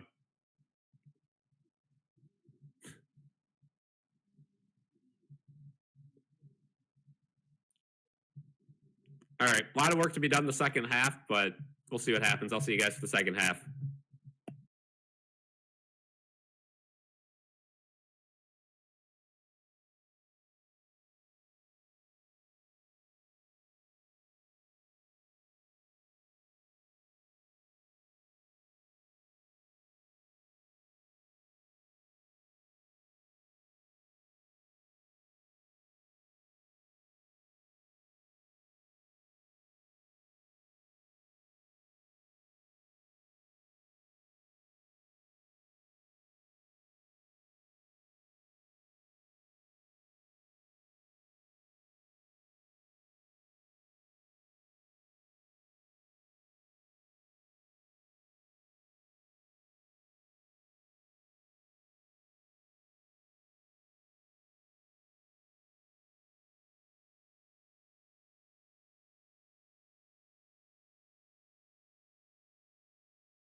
Alrighty. Time for half number 2. Field is shoveled off to the best of their ability, and we are ready to go for half number 2.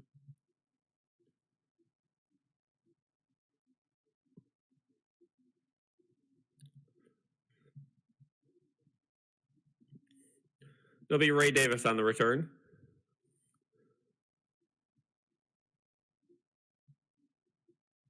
He gets rocked at the 25.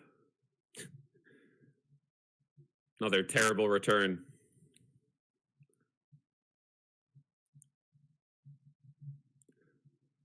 Damn, Elijah, happy early birthday.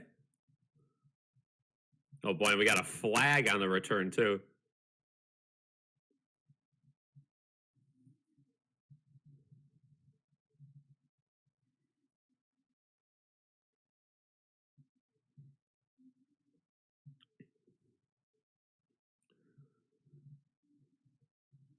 And now T. Higgins, they said, is back in the locker room, not going to start the second half. So maybe they failed his concussion protocol after all. We'll see. From the 25, they picked up the flag. Snowing a little bit less. Bills are going to try to throw it, and Allen is brought down all the way at the 18. This offensive line crumbling at the seams. Once again, Ryan Vandemark, who has been absolutely atrocious this season. The Houston game, a prime example of just how terrible he's been. Allen almost fumbled that ball. I would find a way to put Alec Anderson in the game, slide some people over. Van Denmark is just not the move. 2nd and 18. Play action. There's some better blocking. Downfield throw, and it's incomplete. And it's going to be pass interference, I think. Pass was intended for Brandon Cooks. Yeah. And pass interference it is. Automatic first down. So Bills get bailed out after some rough blocking on first down. Yeah, or at least let Allen pick a play caller. Right? I mean, how many years are we going to go with the Ken Dorseys, the Joe Bradys of the world? You got to get Josh Allen his Brian Dable again. I don't mean Brian Dable. I know that's not going to happen, but a guy offensive-minded, not a guy that's worried about the clock. Hand off to Cook. You knew that was coming. Gain of nothing. They basically bring Gilliam and Hawes in the game and say, hey, Cincinnati, we're running the ball. And then they motion them to the right and they say, we're running the ball to the right. And Cincinnati goes, okay, gain of nothing. Just these formations are high school level. There's zero distractions out there. I mean, it is as cookie cutter, cut and dry as you can get it. Allen again rush. Kincaid with the catch. Welcome back. Can be a maybe 5 to 6 yard carry or reception. Be 3rd and moderate. 3rd and 5. Huge play for the Bills. Allen took a shot on that because of Ryan Vandemark's inability to block for 2 seconds.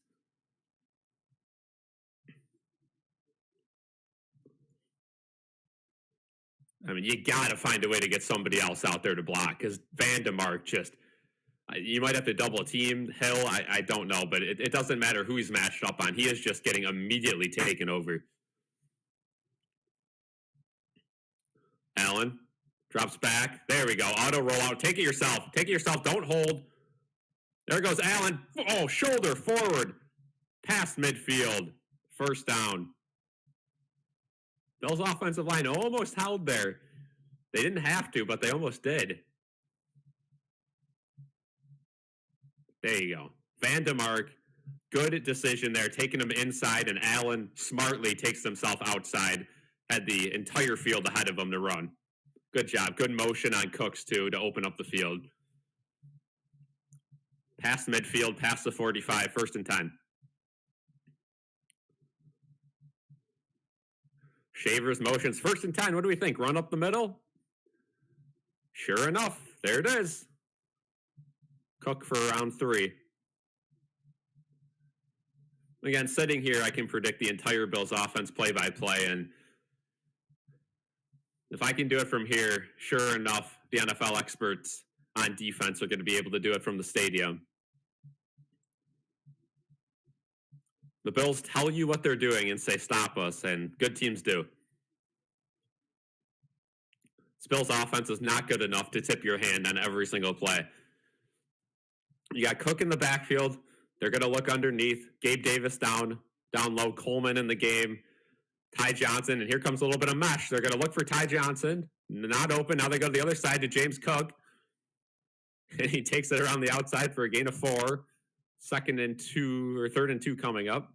And it's just the same play every single time. It's the same play. And teams are just giving the Bills these 3-yard plays. They're saying, all right, you're going to have to keep making these 4th downs. You have to keep making these 3rd downs.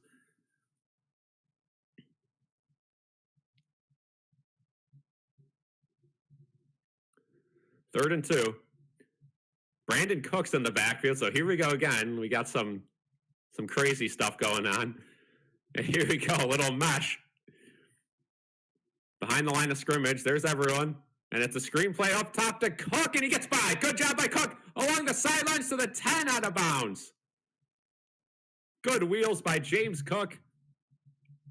Dare I say, a good play design for the first time all game. Everyone thought it was going to Cook's down low.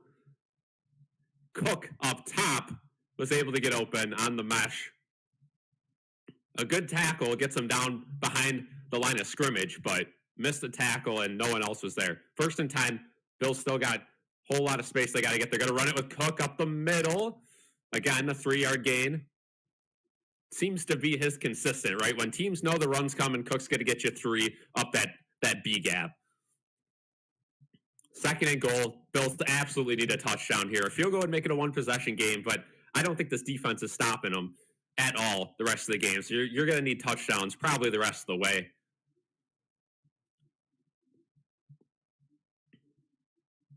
Second and goal. And this is the rough part of the field where if no one can get open, touchdown, Dalton Kincaid. There you go. Tight ends are going to get open, I guess. Welcome back to the lineup. Dalton Kincaid gets the Bills within a score. A great drive by the Bills out of the half. And Dalton Kincaid, we take a look at this replay here. He was in motion, got Cincinnati's defense a little bit off pace, and a beautiful throw by Josh Allen, putting it over the DB. I mean, look at that. Threading the needle again. That's 2 touchdown throws today that 80% of NFL quarterbacks would not be able to make. Big extra point. Prater's missed an extra point in 2 consecutive games. He's got to be perfect today if the Bills want a chance to make it a 3-point game. Snap, hold, kick up, and good. We're back in the game. How's it going, Reginald? Yeah, Bills need the win today. Every first down, run up the middle. Yeah, I think it's number 1, it's laziness, and number 2, it is the Bills conceding that they do not have good enough receivers to have a normal offense, and they're going, all right, we're going to start every drive at 2nd and 7, right? They're going to say, we're going to run it up the middle, 2nd and 7's our baseline, and then we'll work from there. 2nd down, they're going to run that mesh play. They're going to try to get a couple yards on the outside, and then, unfortunately, they know going into each and every drive, they're going to have 3rd downs. They're going to have 4th downs that they're going to have to do. And the creativity is just not there. But until they get themselves a downfield threat, teams are just going to start pinching up farther and further and further until they take away all options underneath, and a blitz against an injured offensive line too. If you don't have a speedster to burn downfield and have, compare that with good route running, it's not going to work. And we talk about the speed of Curtis Samuel, of Elijah Moore, who's gone now. But the issue is their route running isn't the best. Mecole Hardman is, questionable of a pickup as he was. I think he could end up being a catalyst at the end of the year if he's healthy once his IR stint is over. Just on sheer speed alone. We saw it in the game he played. There was one deep ball to him, and that kind of set the tone the rest of the game where, okay, maybe we're not going to play press every single play on you guys because you have someone that can actually catch the ball downfield. Not the case without him.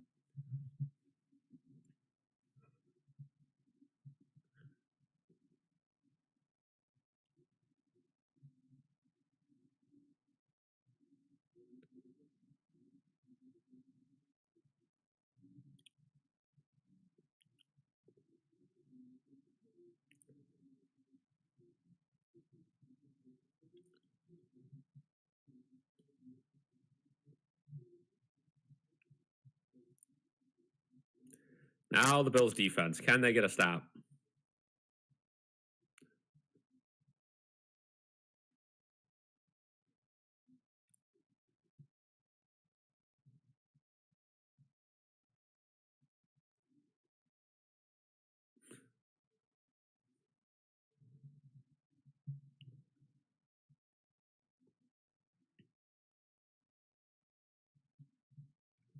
Can the Bills defense do anything right today? We will see. Oh, it's been a rough season for this unit. Let's see what they can do. An injured group.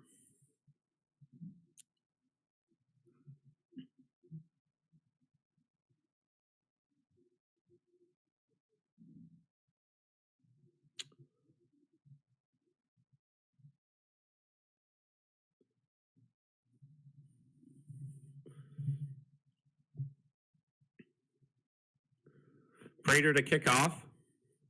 3-point game. Kick toward P. Ryan. Good kickoff there. Fielded at the 2. And he gets stopped by Poyer at the 26-yard line. Great job by Jordan Poyer on special teams. And I kind of like what the Bengals are doing. They kind of averted from it on that kickoff, but they've been starting both guys in the middle of the field instead of one aside. So Prater can't really pick who he wants to kick it to. They did separate, but in the beginning of the game, they kind of switched sides there at the end and got their speedster the ball. Maybe the Bills should start trying something like that instead of 2 running backs back there that don't really have upfield speed comparative to some top return guys. First and 10 is going to be a run up the middle. Bills bring some guys down, and Chase Brown bounced into one of his own offensive linemen. 2-yard gain. If he was able to hit that hole, that could have been big because the Bills sent pressure the other way. 2nd and 8, though, so Bills avoid disaster there. Milano on the tackle. So T. Higgins back on the field again. Maybe they were just double checking to make sure Higgins was good to go. Probably the smart thing to do. You don't get the ball to start the half coming off a concussion. You got to be safe with that. So the Bills are not very excited to see him back in the huddle, but the Bengals certainly are. And as an NFL fan, you got to be as well. Bills sending 4 again. Burrow all day to throw. All day. Now he finds someone over the middle, and Higgins drops it. Oh, my goodness. Shaq Thompson on the coverage. What is going on? Joe Burrow, again, had all day to throw that ball. I don't think he moved in the pocket. He just stood there for 20 seconds, hit Higgins right in the hands and dropped it. He was untouched the entire way until long after the play. So T. Higgins, a major drop. But here we go, 3rd and long. Something the Bills have struggled at all season, all long. Do the Bills send a little bit of pressure? Let's see. They do. They send an extra guy, and Burrow hit as he throws towards the sidelines, out of bounds. No flags. And the Bills defense get a stop. Look at that. A little bit of pressure, a little bit of luck. Christian Benford on the cover on Chase. And that pressure made Burrow float that ball. If he was unpressured, he would have been easily able to strike one low and outside to him for a first down. Got to watch the fake punt in the weather, but I highly doubt Cincinnati does one from this deep in their own territory. And oh boy, we got a flag, I believe a false start. So they'll repunt. Bills players pointing towards the offense, and sure enough, false start.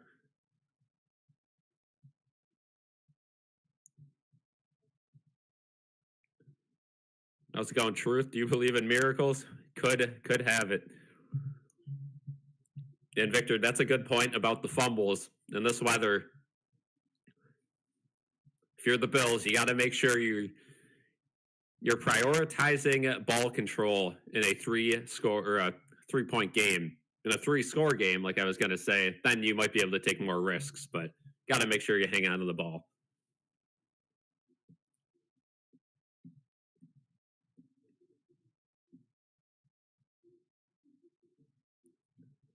Now we're ready to punt again.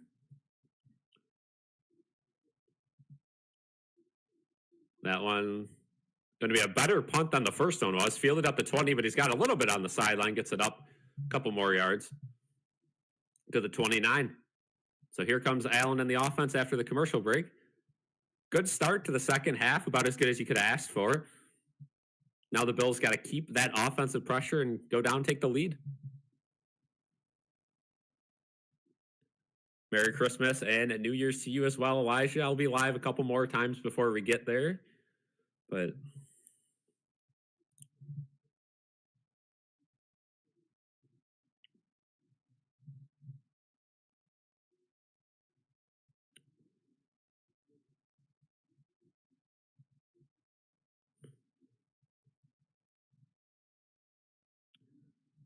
finally a stop for that Bills defense, though.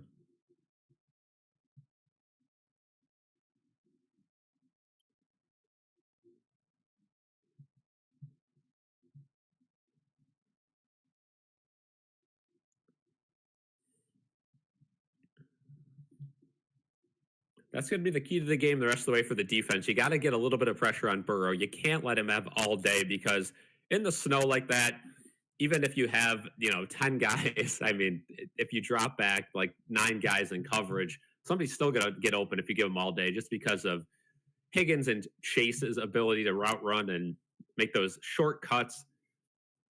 In this weather, you're going to get a DB to slip and fall, and it's not going to be worth just sending guys back. We saw earlier in the game they tried a QB spy, failed miserably.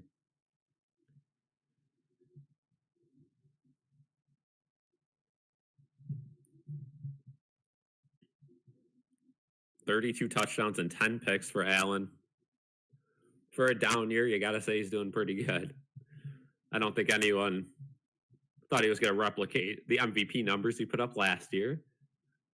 Maybe a little bit worse stats than we would have liked yardage-wise, but a lot of that could be pinned on the receiver pool that he has to work with. Forced to throw the ball in some rough situations late in games too, and in situations where you're needing a score, and those have led to a couple interceptions, and then some just bonehead decisions as well.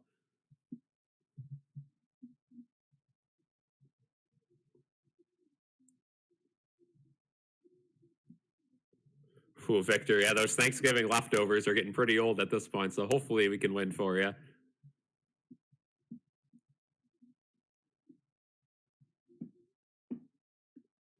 Bills at the 28. 1st and 10. Shavers in motion. It's going to be a throw over the middle, wide open. Dawson Knox, 11 yards, 1st down. There you go. See, look at that. You put Shavers in motion. The whole defense thinks it's a run, and Knox gets open. Right over the middle. And this is proof that Dawson Knox is still a very usable piece of this offense that they have just forgotten about completely.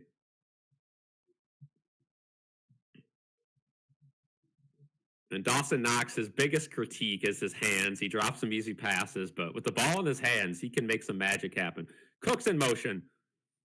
It's going to be a play fake. Allen's got all day to throw it, and he's going to go underneath again to Knox again for a gain of 5. Keep feeding the beast.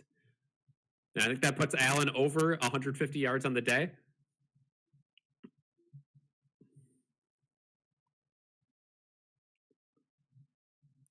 Ravens now only down by 8 against the Steelers, but that's a fun game.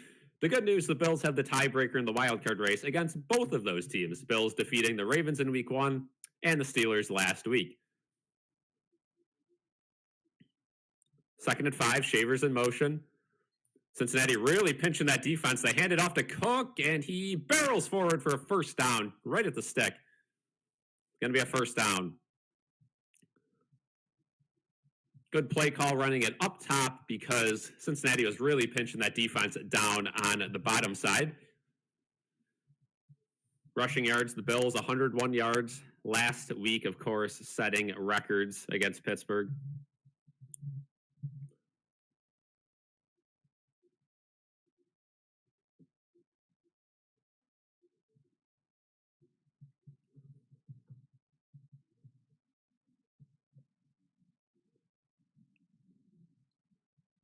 Allen, play fake. He's going to have to throw it quick. He ducks out of a sack, and now he gets thrown down. A vicious sack, only a loss of 2. Allen able to avoid a loss of around 8 or 9 where he was initially touched, but no blocking whatsoever. It looks like, I don't know if the Bills were running a halfback screen that didn't work out there. Let's see.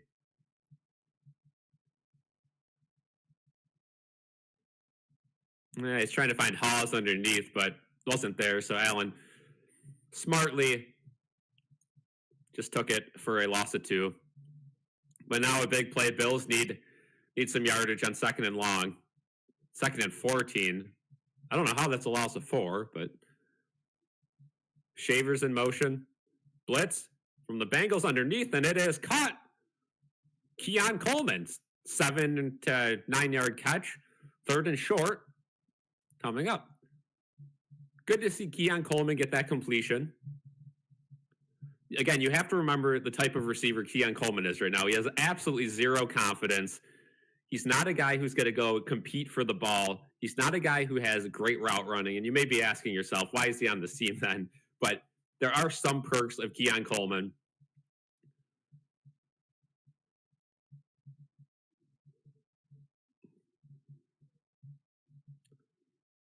Bills, quick swing route to Kincaid, and he's got it way more. There he goes to the 30, stiff arms the guy to the 25. And there is that play that we've seen so many times under Joe Brady, that tight end screen to Dalton Kincaid. And the difference with this play, rather than the other screens, is it's a quick developing screen, and Kincaid's kind of on the run when he catches it. There's no start and stop. He's already moving towards the front. He's able to hit the hole. You got your bigger guys out wide to block. A play that has tormented the Dolphins for the last 2 years with Kincaid. Gashes it over Cincinnati. 4 minutes to go in the 3rd quarter. Bills up to 24. Heavy run formation. They are going to run it on 1st down, and Cook has a whole lot of room up the middle. Gets free. There he goes to the 10, to the 5. Dives. Uh-oh. Touchdown, James Cook. Let's make sure he held possession of it over the goal line.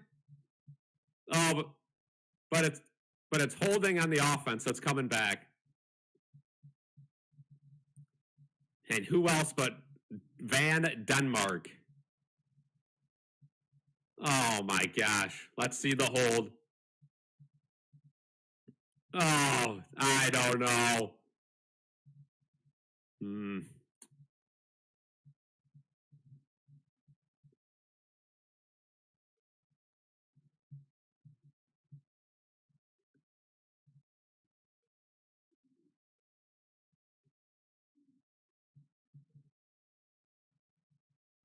They might take a look at the end of that play. Let's see. Oh, boy. Bills better get a snap off quick here. I think that might be a touchback. And now they are going to take a look at it. The challenge. Oh, boy. Things go from bad to worse with the Bills. But I think it might be outside the pylon. So I don't think it was a touchdown, but I think it's a fumble.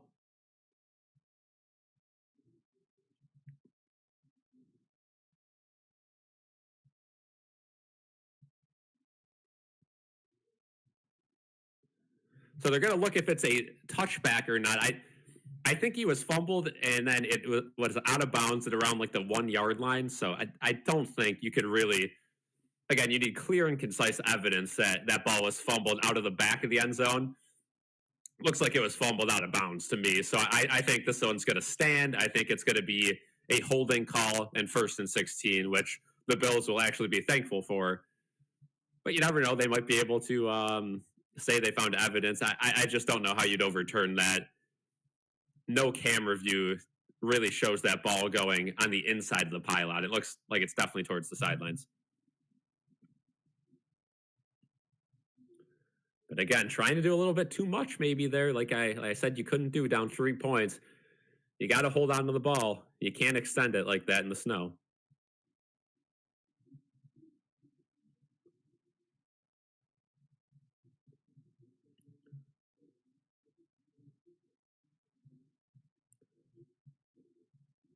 So this could be really bad if they end up reversing this.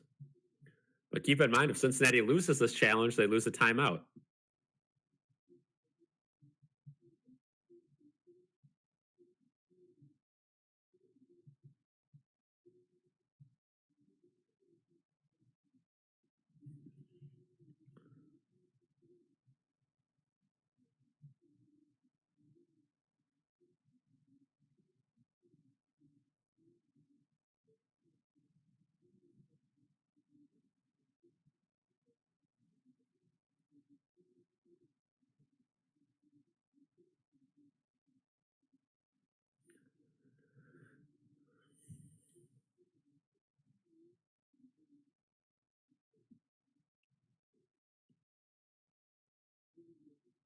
So we'll see what they come up with. I mean, this could turn really bad for the Bills if they overturn this.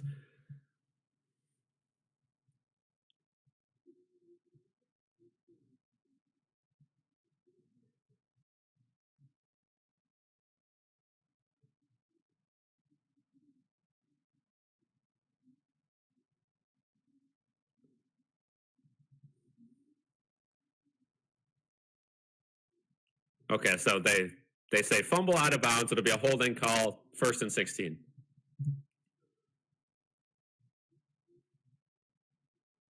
Okay, so they say no timeout lost and no challenge because they changed the ruling.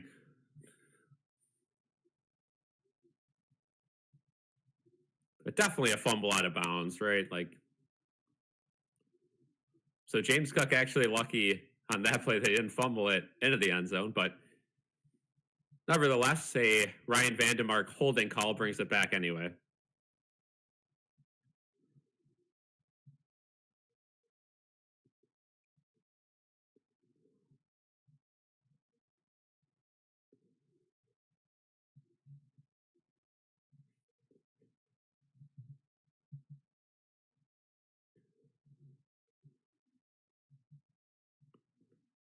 Again, James Cook's got to know better to not extend that ball over the pylon, though, on a 1st down play.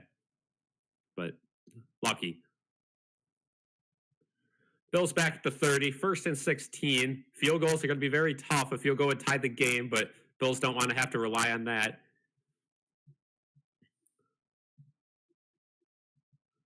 Ty Johnson out wide. It's a for sure throw. Maybe a QB run. Nope, it's going to be a throw. Allen steps up in the pocket. He's got all day, bounces out wide, and slips a tackle. And now he's going to run forward and still spinning out of bounds. Maybe a gain of 8. How about that from Josh Allen? A little physicality along the sidelines. Something he has a good time doing. Osai just missed the sack. Was getting outrun and dove down. Allen almost lost control of the football, but was able to hold on to it. So back-to-back plays, the ball's been bobbled. Down to 2nd and 9. Now, if I'm predicting a Joe Brady play without seeing the formation yet, I think they go out wide, throw. Ty Johnson's out there. He bounces back to the top side. No, it's just going to be a standard throw. Nope, out wide throw to Ty Johnson, and Allen sails it. Incomplete, 3rd and 9. Oh, this play calling. And there's a flag. Maybe holding in the secondary. Hands to the face on the defense. Only a 5-yard penalty, but the big news is that's an automatic 1st down, so a critical penalty on Cincinnati. Keon Coleman drew the penalty, so there's one that's not going to show up on the stat sheet, but Yeah, I mean, nothing Keon Coleman really did there to congratulate him on, but he just seemed to be the pawn over there that got infracted with. 2:54 to go in the third, 1st and 10 at the 18-yard line. Bills back to 1st and 10, kind of where they were on the Cook touchdown pass or run. But anyway, Cook up the middle for 6. Good first down play.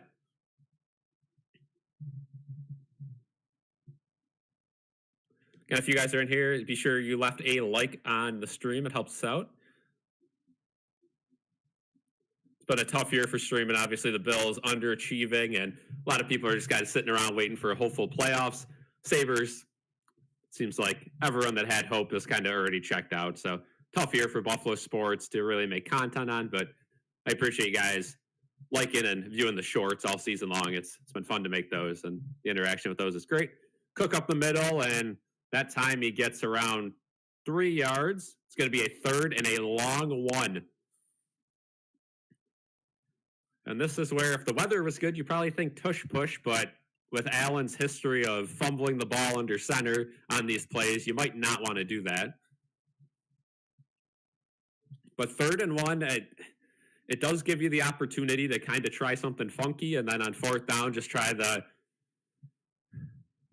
straightforward play. We'll see what they try to do here. The last thing you want to do is set yourself behind a couple yards. 3rd and a long 1. Coleman, slant, and he catches it down at the 1. So Keon Coleman does the patented Gabe Davis slant play, and it worked out. Good catch from Coleman. A very positive drive for Keon Coleman this drive. His second completion of the drive, 2 big-time catches, and he drew a penalty that gave the Bills an auto first. So good job by Keon Coleman this drive. See if the Bills can capitalize. 1st and goal from the 2. With a minute to go in the 3rd.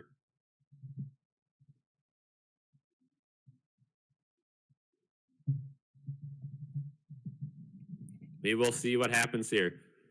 Cook. Snakes forward. Ball's out. And a touchback. Cincinnati ball. James Cook reaches the ball over again and fumbles. What is this idiot doing? Oh my gosh.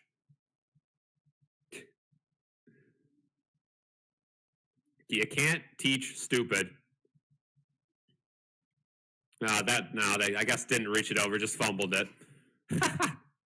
What a stooge move. Just get the ball in the end zone. Trying to do too much again. James Cook fumbles. 2nd time this drive he's fumbled. And the Bills waste a complete opportunity there. Wow.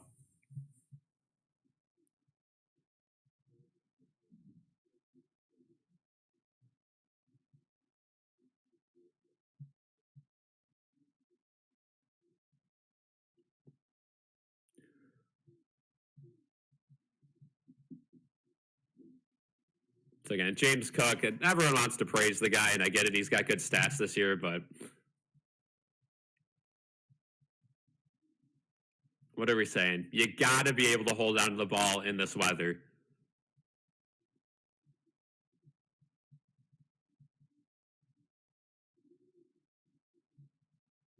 Saw it a couple weeks ago, a Cook fumble that almost cost the Bills the game, and this one might just do it. Ball security is #1 issue this year, and it's really starting to rear its ugly head towards the end of the season.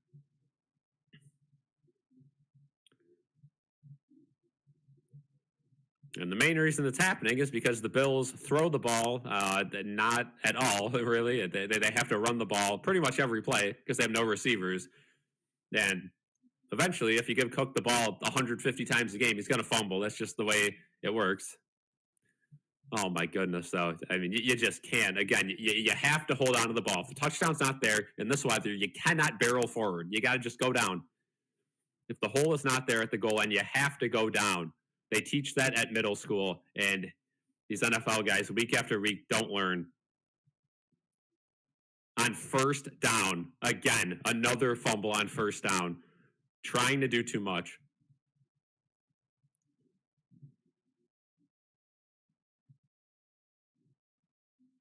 Now the Bills defense, still down by 3, needs another stop.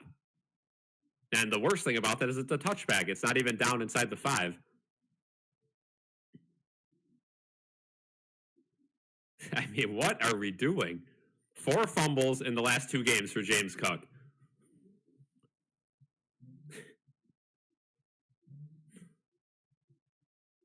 I don't know what we're doing here. He didn't have a good handle on it, but then he didn't. He got face masked during the tackle, too. No call on that. Come on, defense. It's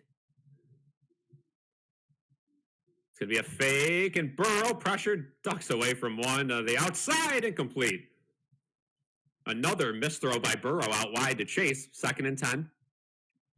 Bills need it. Oh, there's a flag, though. Great.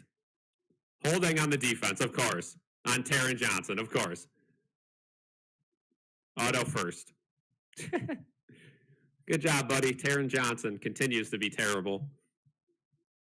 And, yeah, clear hold. It just got cooked from the line of scrimmage. He has just been so bad this year. If you watch the film, Taron Johnson just looks lost. Much like any other cornerback on the Bills.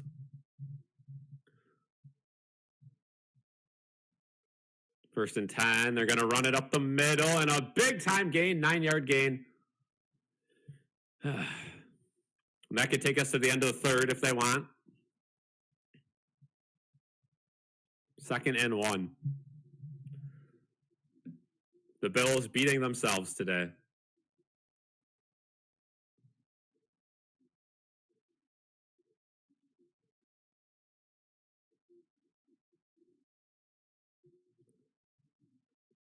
Nine seconds to go in the quarter. Let's see if they actually run a play. And they don't. End of the 3rd. Wow, this Bills defense has just been terrible today. The offense, terrible as well. James Cook, responsible for the loss as of this moment.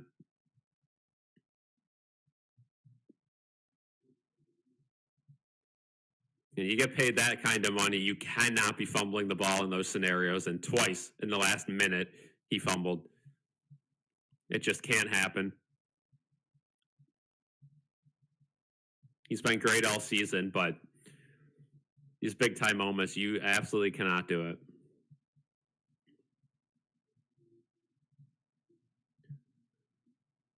Got to hold them to at least a field goal. Cannot let this be a 2-possession game again, because that would be wraps, I think.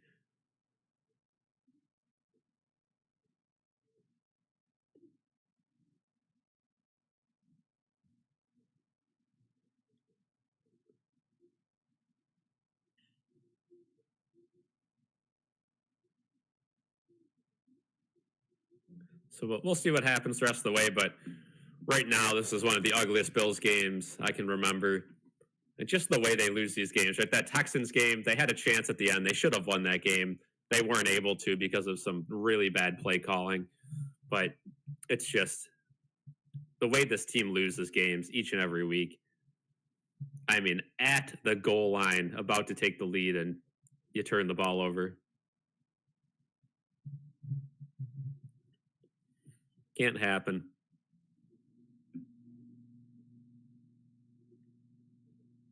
Yep.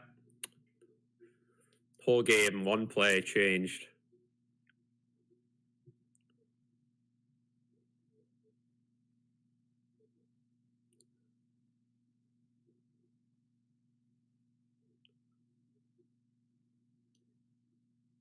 And Terry Pagula's teams continue to have the same problems.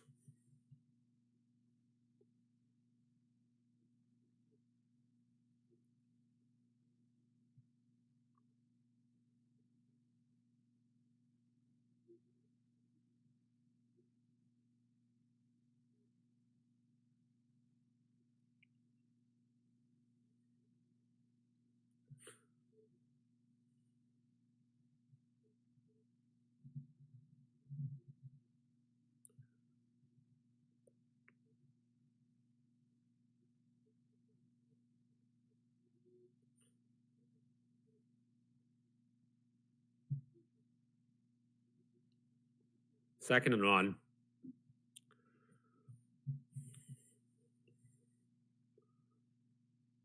Run up the middle and Pirine forward for 5 yards. How do you not stop that? I mean, you know it's coming. Breaking all sorts of tackles. 1st and 10 Bengals. Oh, boy. And now this is where Cincinnati can slowly milk the clock down if they want. Bills cannot allow a touchdown. Snow is all but stopped at the stadium.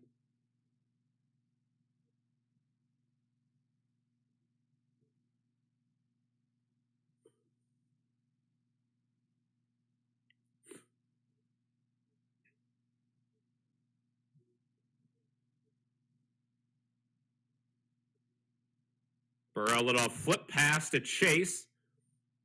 Nice tackle, only a gain of 3. Shaq Thompson on the tackle.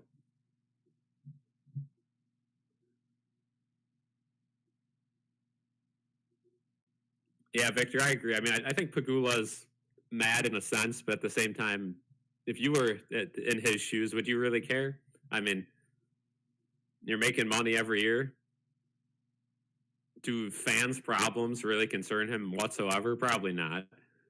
You could say that about a lot of owners, though, so it's not just a him thing. 2nd and 5. Bills send an all-out blitz on Burrow. They flip it up, and it's wide open. Gesicki out of bounds. 1st down.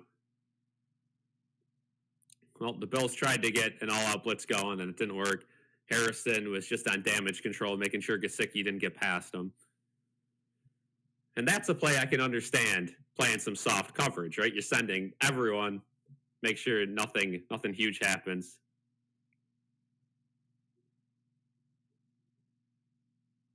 First down, Bengals. Right at midfield.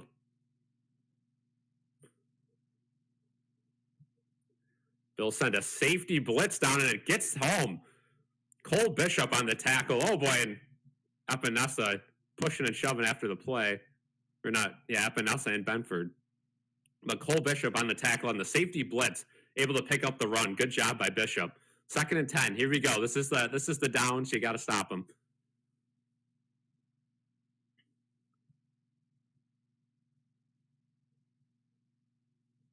Here we go. 2nd and 10. Can the Bills defense get a big stop?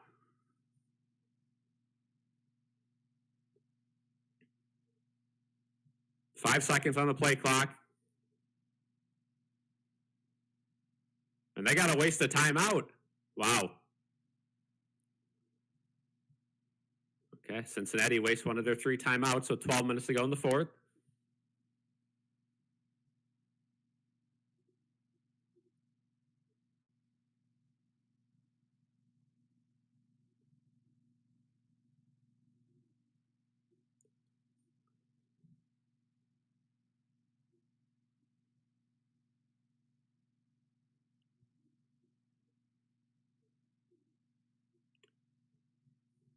Bills need a stop.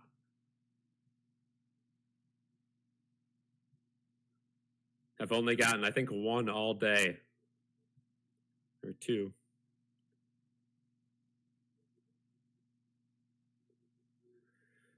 All right, 2nd and 10.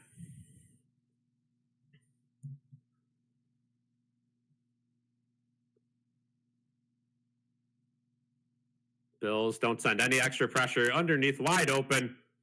Tackled, gain of 6. Huge 3rd down right now. Here we go. Huge 3rd down. The Bills give Cincinnati the underneath route there. 3rd down. 3rd and 4.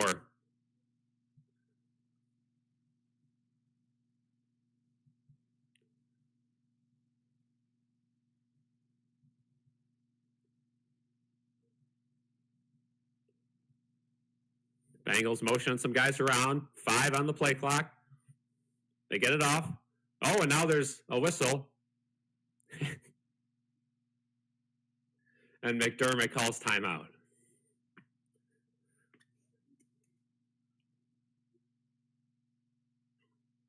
Well, you know what I'll say. If the Bills do not stop him here, another wasted timeout. A defensive timeout again.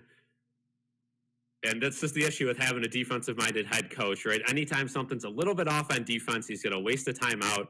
Sure enough, the Bills will need that timeout later on in the game, and yeah, they won't have it to use.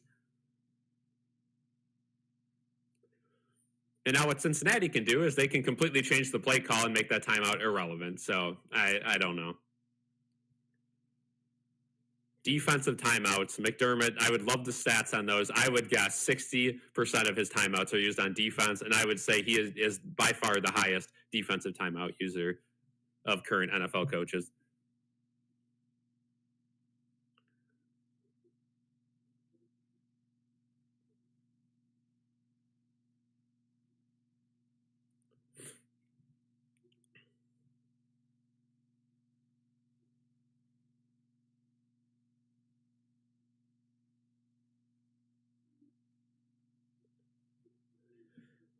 Oof. Just a rough showing from the Bills today, and still a chance in this game, but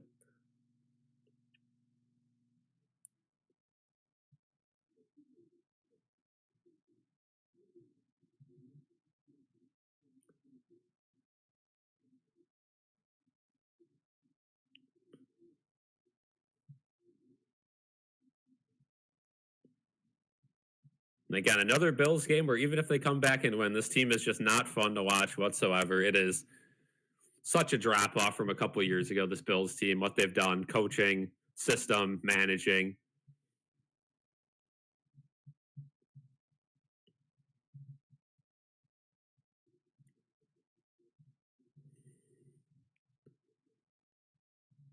And it reminds you of what the Ravens are doing with an MVP caliber quarterback, just cannot seem to put anything around him to get the job done. Year in, year out, same problems.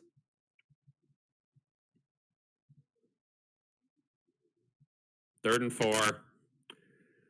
You know what's going to happen. Somebody's going to be wide open underneath for 7 yards. It's nonstop.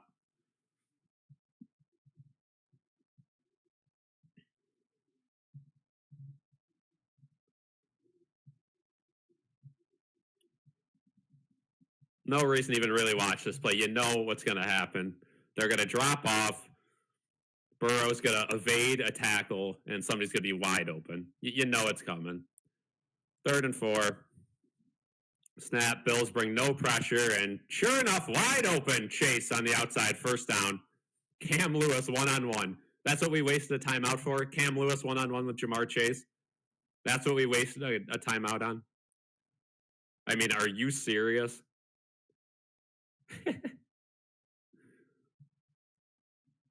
McDermott wasted a defensive timeout to put Cam Lewis one-on-one with Jamar Chase. Just think about that. That's what they drew up during the timeout. That is the play they drew up. A little bit of a high snap. It's a screen play to Chase. He makes a couple guys miss. It's a gain of 4. Should have been a loss.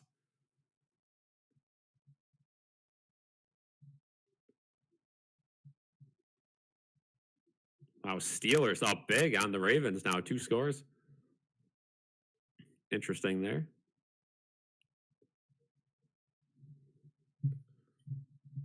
Play calling on both sides of the ball is just a joke.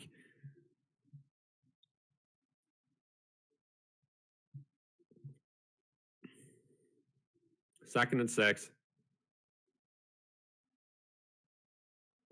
Bill send an all-out blitz. Nobody gets home, and incomplete. Hopefully no flag. Good coverage by Hairston. Third and 6. Okay, here we go again. Let's put Cam Lewis one-on-one with T. Higgins, and let's throw a jump ball to him. And I think Cam Lewis will be able to moss T. Higgins for an interception. Then let's leave Jamar Chase wide open on this play too while we're at it.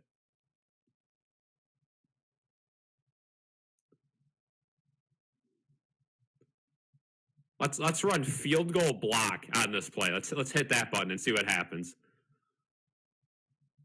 The Bills showing pressure. Third and 6. They drop off, but they send some, and Burrow wide open is T. Higgins. First down. Again, the same stuff over and over and over for this Bills defense. It's just a joke. Guarding grass, leaving guys wide open, and the blitzers just can't get there. Higgins bobbled it, almost dropped it, but came down with it.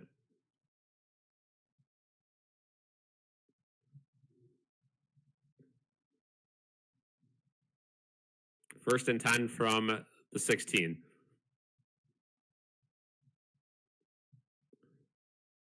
A run up the middle for 3 or 4. Keep in mind, the Bills only 2 timeouts left now, too. Thank you, McDermott.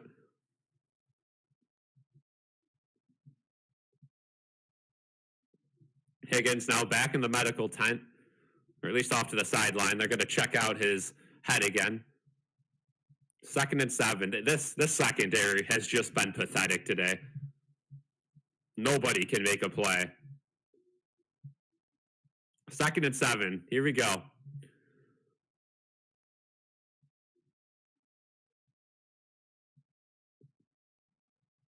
They'll send a blitz. No one can get to Burrow. Jump ball, wide open, touchdown, Gesicki.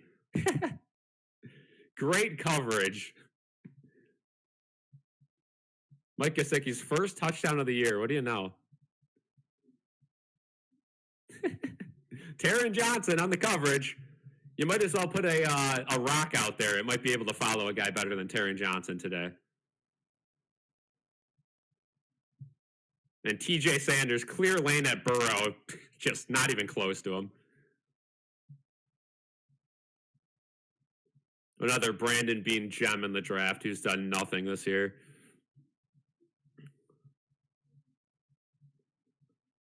Snap, hold, kick, 10-point game. With 8:44 to go, Bills are going to have to score and quick. Now with only 2 timeouts, thanks to McDermott's idiotic decision to call one on defense.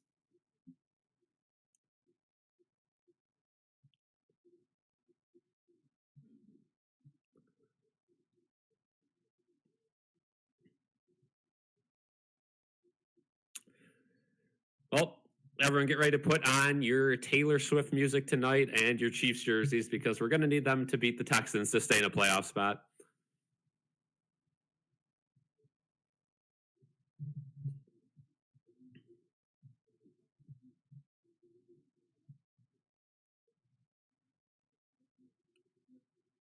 Just a pathetic showing from the Bills today on all facets of the ball.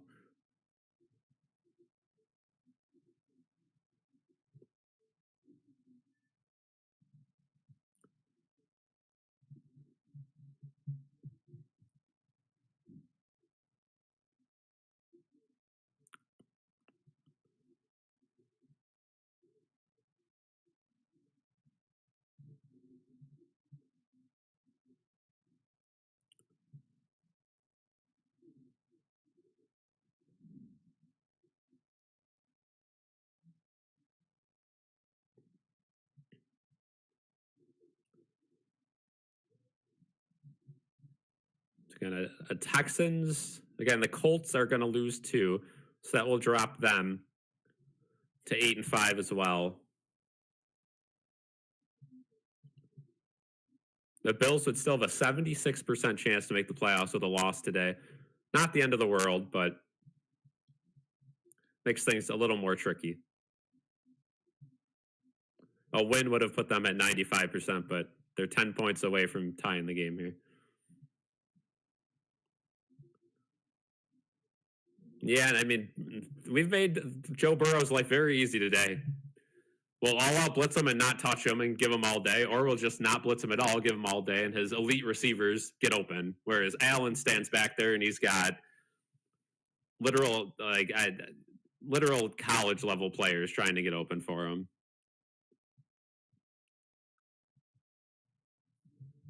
Again, you put Khalil Shakir on a good team, he's probably their wide receiver number 3.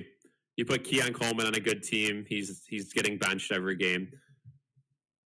You put Josh Palmer on a good team, and he's their wide receiver number 3. You put Brandon Cooks on a good team, and he's their wide receiver number 3. 8:44 to go and only 2 timeouts. They need a quick score in the worst ways. And even that isn't going to matter because their defense just can't do anything. Ty Johnson on the return. Gets pushed to the 33.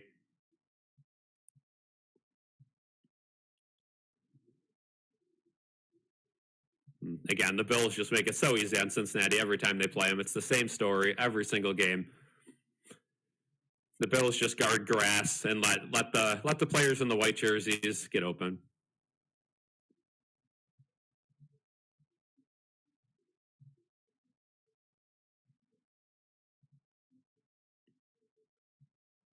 Taron Johnson just, oh my gosh, just freezes on that play.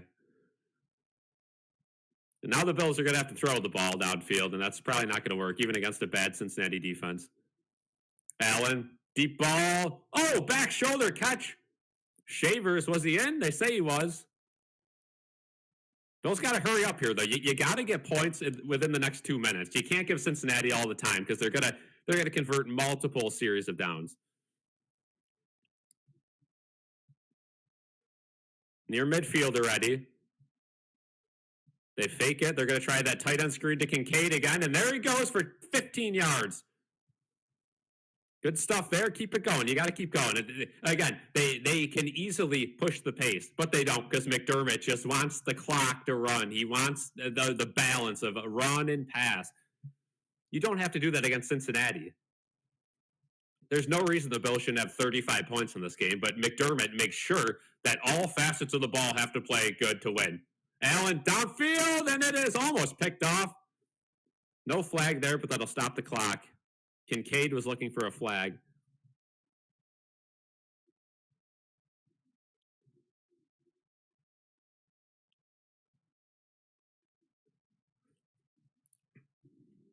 But it definitely should have been PI there. They say good, no call. I don't know how that's possible. Kincaid's standing there and got crushed before the ball got to him. 2nd and 10. The Bengals know a pass is coming. They send an all-out blitz, and Allen's going to take off himself. To the 20, to the 10, Allen. Oh, no, wait, touchdown. Was that so hard? Or do we got to keep giving Cook 3-yard runs on every first down? I think next time we get the ball, we should just, let's go back to what we usually do instead of throwing the ball downfield. Wow. And on that play, 3 guys wide open too. Allen could have took it. Great blocking downfield from Cooks. Wow, we have an MVP quarterback we can use? Who's this guy? Huge extra point to make it a 3-point game. Prater, as it's starting to snow again. Snap, hold, kick. Made it. Looked like he almost missed it, but he got it. 3-point game. We're playing the worst defensive team in the league? Wow.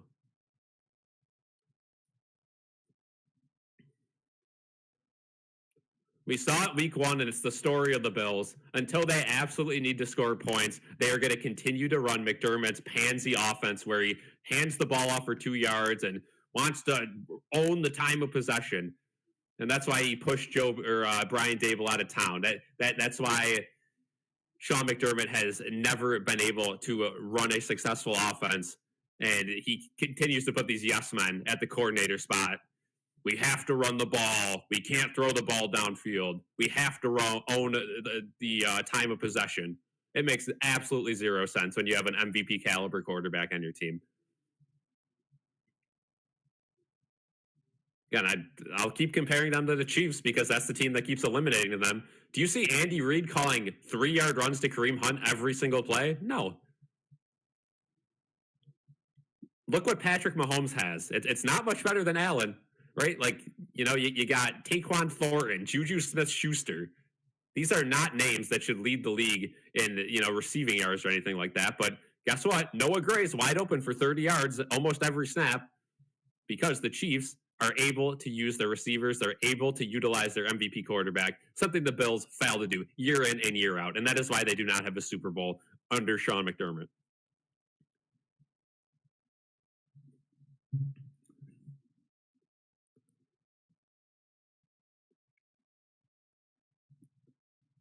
So we'll see what can happen coming up here.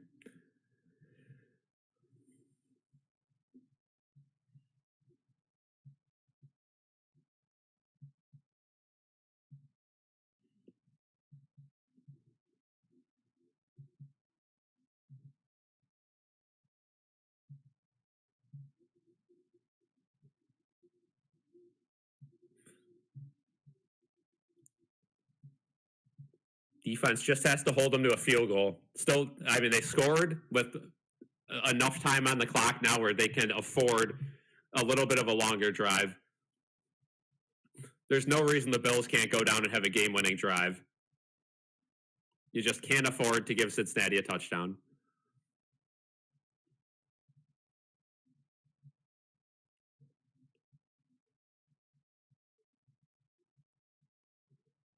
Bills back in the game.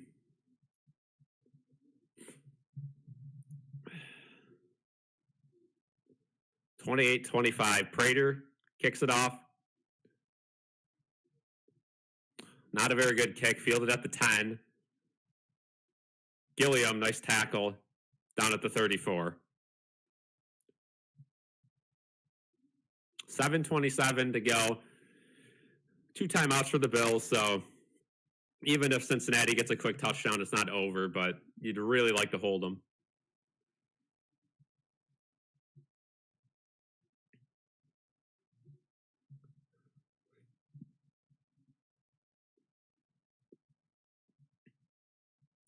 This defense has been a nightmare today. Let's see if they can figure some stuff out.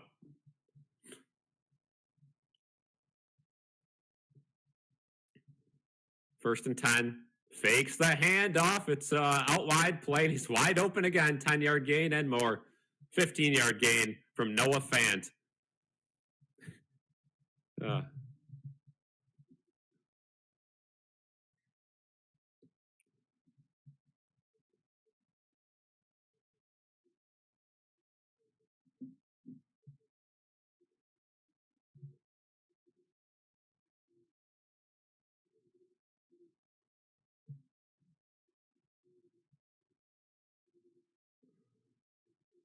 First and 10 from almost midfield already for the Cincinnati Bengals.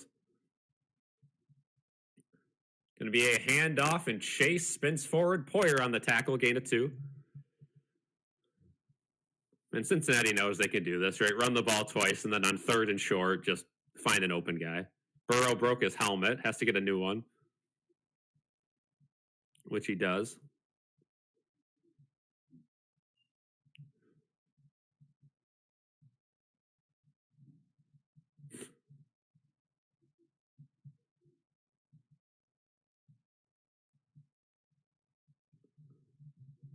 Second and 7.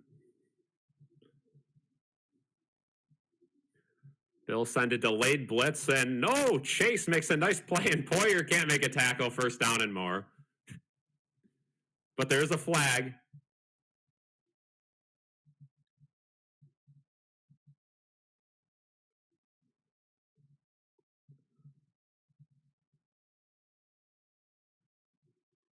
But it's a defensive penalty anyway. Declined on Ogunjobi, and it's just an easy play again. We got Poyer one-on-one with Chase. What are we doing? Just can't make a tackle. Oh, this defense is a retirement home and a half. This is so bad. Definitely a penalty on Ogunjobi, too. Hands to the face. So it wouldn't have mattered, but...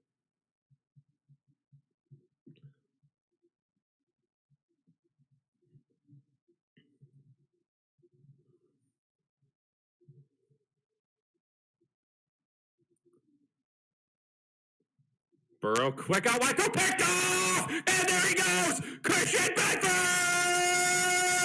All the way! Enough with the screens! Christian Bedford says, how about I run that back from last week? A pick 6, and the Bills take the lead. Cincinnati getting too cute. They could have just ran the clock out if they wanted to. What are they doing putting the ball in the air? And Christian Benford says, give me that. What the heck? Holy moly. Get that thing up as a short, baby. Let's go. Extra point would make it a 4-point game. This is far from over because that defense is going to allow another touchdown, but at least we got the lead for now.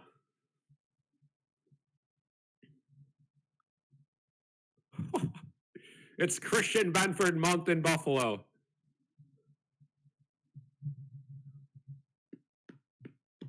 Whew. Joe Burrow's first interception of the year, and give Christian Benford. And the Bills just called a timeout, by the way. I guess the special teams crew wasn't ready to go. Hard to get too mad after that play, but what the hell are we doing? I mean, how are you not ready? You shouldn't. This is the NFL. We're wasting timeouts on special teams and on defense, and we have one timeout left. That's going to come back to bite us, but Bills have the lead. Outran Chase on the way back, too. Heck of a job. Extra point. Prater, you better make this after a timeout. Snap, hold, kick, up, and good. Right down the middle. 4-point game. Bills up. Whew. Yeah, Benford definitely the best player on defense right now, and I had this debate before the season with a lot of people. I said Christian Benford was a top 10 cornerback in the league, no doubt. And a lot of people disagreed. And I said, name 10 better ones. And we got to 4, 5, and that's kind of where they puttered out, right? I think, especially after these last two games, you could make a case that he's a top 10 cornerback in the league, hands down.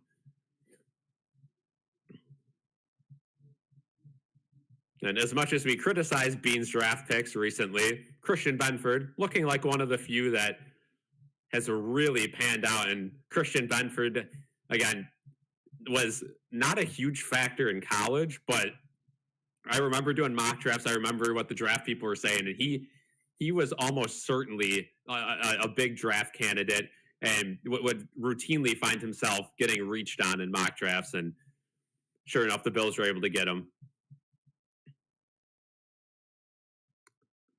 So what I say, this Bills team should easily have 35 points on the Cincinnati team. They got 32 right now. I think they're going to need more to win. Prater kicks it off. This fielded at the 12. Charlie Jones gets popped, and a good job there by Jordan Hancock. His helmet came off on the tackle, but he's all right. So tackled around the 35. So here we go. Joe Burrow back on the field. Bengals need a touchdown. I'm sure they'll get it.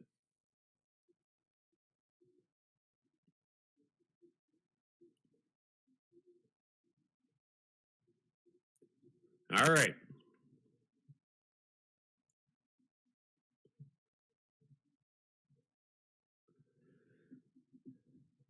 Bills defense, here we go again. Bills send a little bit of pressure. Burrow deflected and picked up again. A.J. Epinesa. Holy moly. A tip ball and back-to-back throws by Joe Burrow get picked off, and the Bills defense saving themselves after a horrendous beginning to this game. They're saving the team. Joe Burrow, Joe Cool. How about this? Joe sucks. Back-to-back interceptions. Nothing but respect for Joe Burrow. He's a great quarterback, but yeah. Jordan Phillips getting a hand on it. Goofball to goofball on that one. Phillips to Epinesa. Two very respected locker room guys. Two guys that are very highly regarded and, you know, like I said, goofballs, though. All right. If the Bills could get a touchdown here, that would be big. A field goal would also be big. You need points. Allen points Cook in the right direction. It's a run. Right up the middle. He's got space. Two hands on the ball this time. Barrels forward for a first down. 10-yard gain. But there's a flag. Oh, boy. Come on. Sure enough, it's coming back. Guess who the holding's on? Ryan Van Denmark.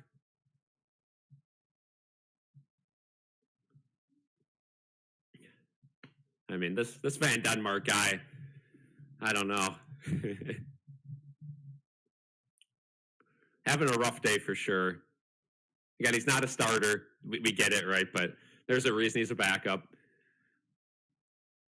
But if Spencer Brown needs to miss another game, I think without a doubt the Bills have to look at changing something. Like I said at the beginning of this game, whether that's shifting guys over to put Alec Anderson in at guard, I don't know. But you can't have Van Denmark out there. And like I said, at the beginning of the season, he will be Van Denmark until he proves himself. So we got to call him Denmark. Denmark flags in the chat. If Van Denmark ever gets a touchdown, I will buy a Team Denmark international hockey jersey and put Van Denmark's name on the back of it. You guys have my word on that. If he ever scores a touchdown, so you guys can clip that. We'll get that if that happens.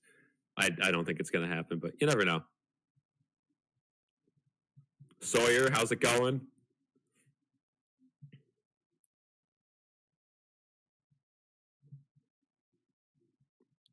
But that holding call is going to set the Bills back, and not good.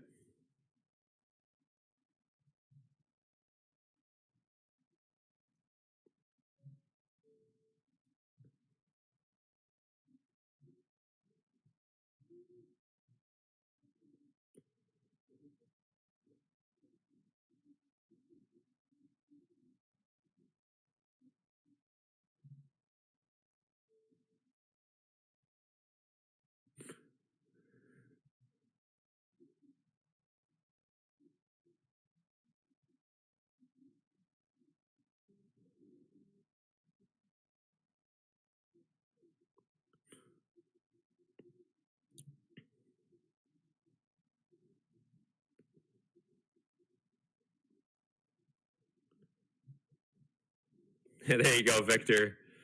We'll see if you could get your Mexican food today.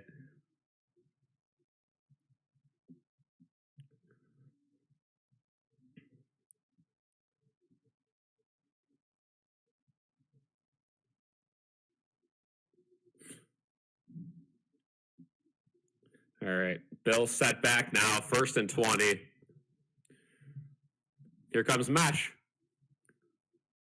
He doesn't want Shakir. He's going to go over the middle. Wide open is Dawson Knox. He's got the first down and more. Around the edge to the 10, to the 7. And it's Dawson Knox day for sure. Dawson Knox, more yardage today than I'm sure he's had the entire season, much like Ray Davis last week. The worst team against the tight ends. This is when you got to use them, and they have. Good job by the offensive line, but no real pressure at all.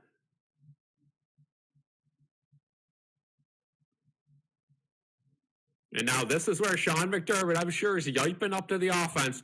Drain the clock, and they're going to have to settle for a field goal. You need points, right? Like we can't worry about the little things. Allen hands it off to Cook up the middle, slips free, and he's down at the 2. Got a little nervous. I'm getting deja vu. Cook near the goal line. You guys know my rule of thumb, though. If you guys like to bet, a parlay leg that you should always put in is James Cook, anytime touchdown scorer.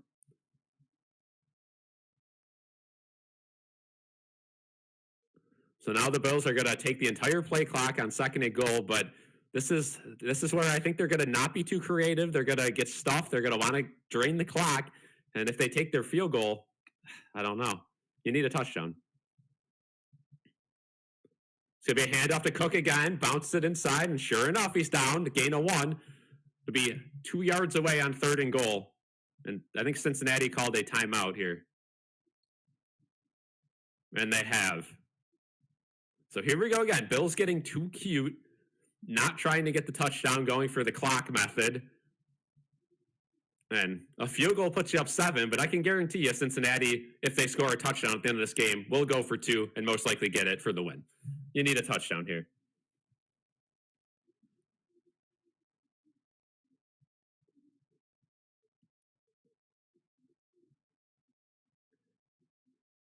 Yeah, Reginald, that'd be big. I agree, Victor. And Sawyer, Crazy game. Just Bills playing Bills football, just terrible football the whole game. And here we go again. They have a chance to win it at the end of the game. Can they do it?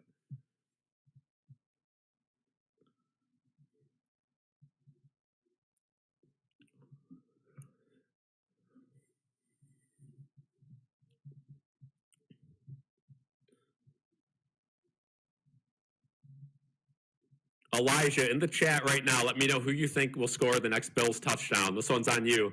Calling out Elijah. You got this. 3rd and goal. It's going to be a fake. Bootleg. Allen fakes it. Now he's going to try to run it. Throws it. Touchdown! Dawson Knox! What a day. Let's make sure he held on to it. They called it a touchdown. We're going to have to take a look. A long developing bootleg play. Let's take a look at the replay, though. Cincinnati thought it was incomplete. Oh, it's incomplete. Oh, it's incomplete for sure. Incomplete. Great. Wow.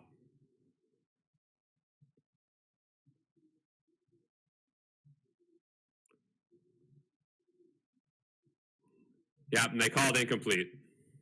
All day incomplete. So there's Dawson Knox's hands coming into the play. I agree. You're going for this. I would go for it. A field goal loses you the game because Cincinnati's going to march down, touchdown, 2-point conversion. You got to go for it. And this is where the Bills got too cute on 1st and 2nd and goal. 4th and goal. You could try to hard count. Here we go.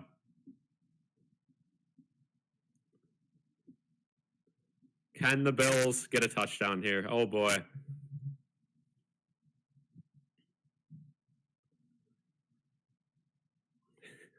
Fourth and goal. Oh, my gosh.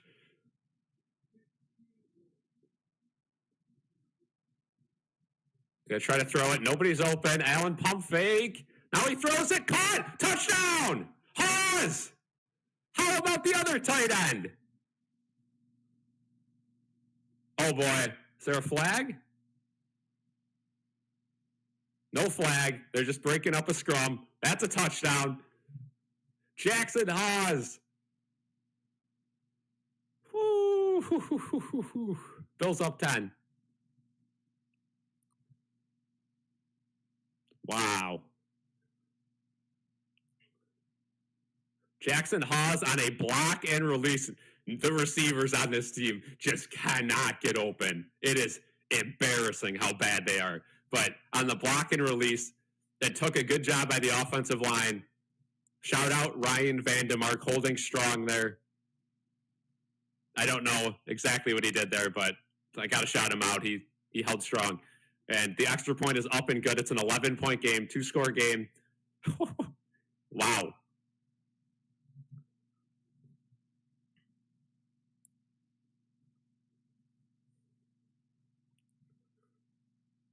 Could this game be the start of a miracle run for the Bills?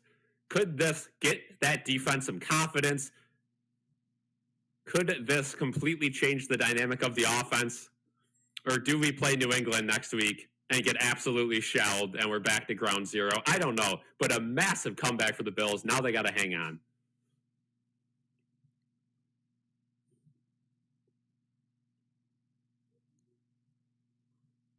And bad clock management from both coaches, 1 timeout apiece for the rest of this game. Yeah, keep in mind, Cincinnati's defense is atrocious, so...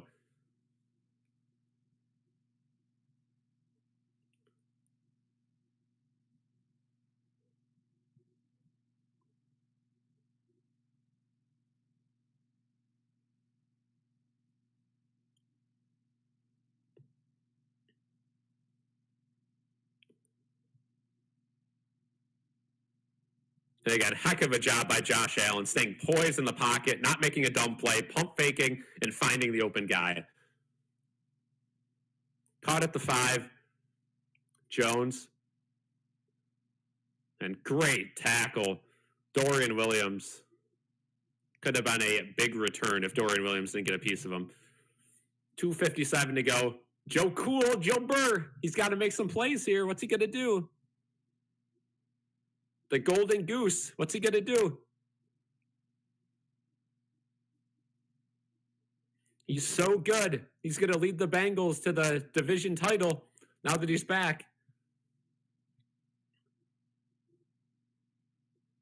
He's so cool. Such a nice quarterback. Never makes mistakes.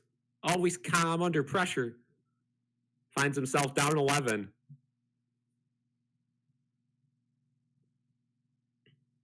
First play of the drive, over top, wide open, one-handed catch, Mike Gesicki down at the 30. And the defense, what are you doing? Wide open.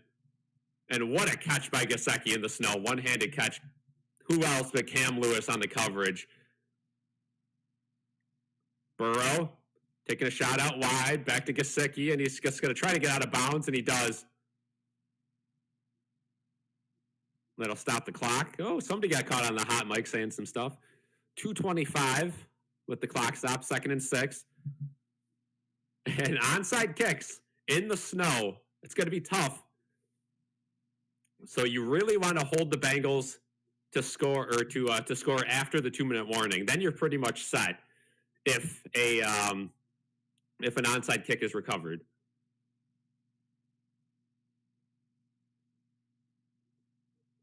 Bills, no pressure. Burrow, end zone. He's got him open, and it is incomplete. Cam Lewis on the running back, Brown. I don't know if it was good defense or just a drop. Either way, incomplete, 3rd and 6 now. And if you don't get this, you're definitely going field goal. And it's just a drop.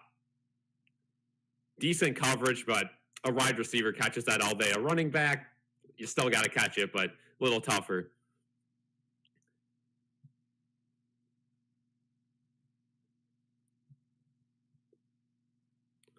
Third and 6.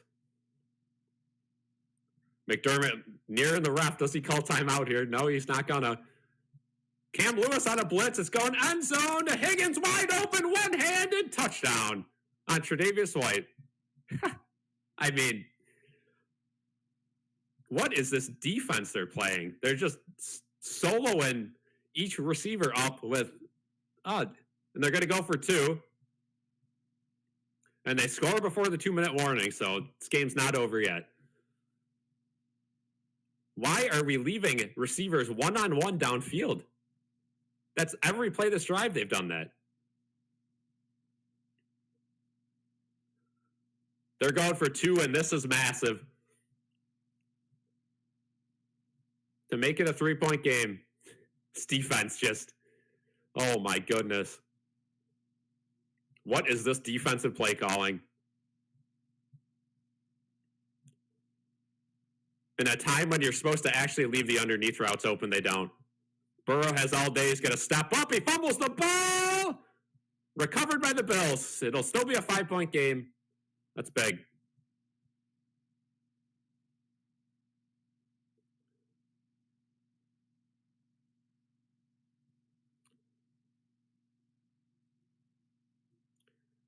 Yeah, it definitely looks like a spring league game or a bush league game for sure.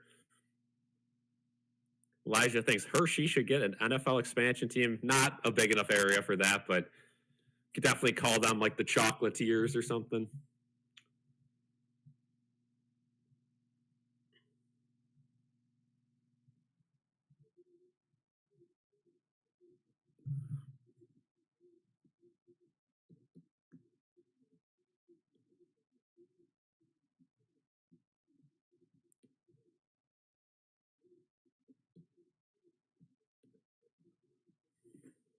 Far from over.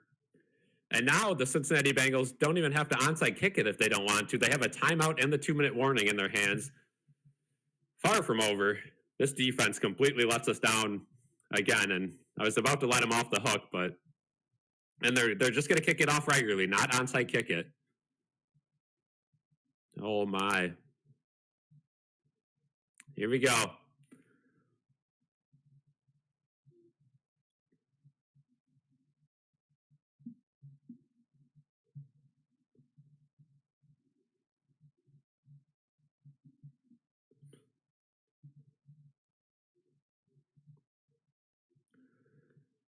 Kickoff is going to go to the 5. It's caught. Ray Davis. Gonna return it to around the 30.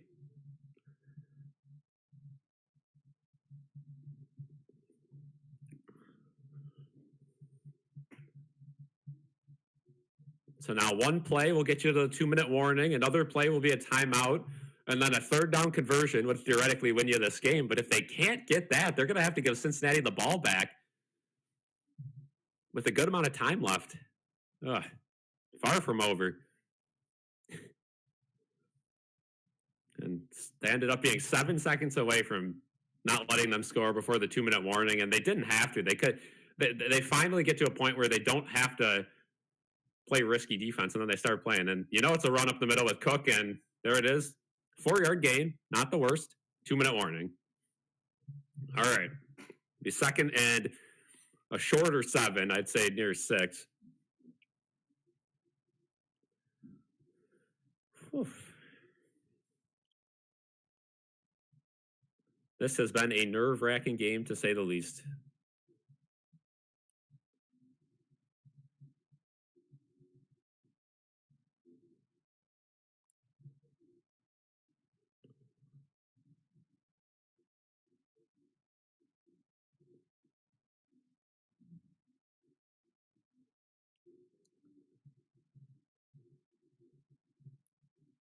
If anyone's interested in the Sabres, we got a quick update. Noah Ostlund, one of their best offensive players so far this season, has been sent down the AHL to make room for Jordan Greenway on the first line. Yeah, we are boycotting the Sabres for a little bit here.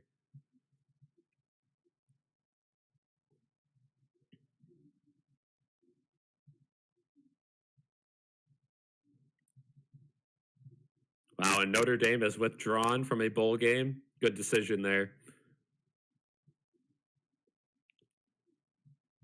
Good decision to avoid injuries too. College football, unfortunately, if you don't make the college football playoff, there's no reason to play a bowl game unless you're a team like UB that thinks it's cool that you got to 6 games and you could have a little playoff game. But if you're one of these teams, Texas, teams in that echelons that just missed out, no reason for you to even bother with those.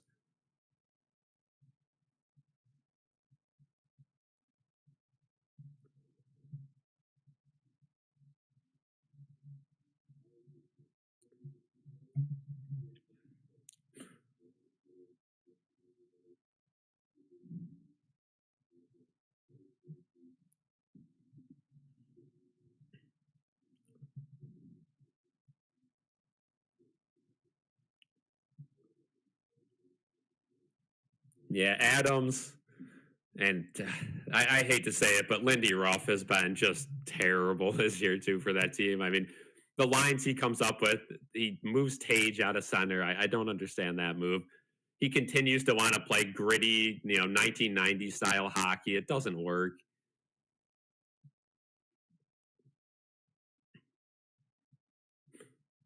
And the goaltending's been bad too. It's just a nightmare for the Sabres. Continues, but let's see if the Bills can cheer us up here. 2nd and 7.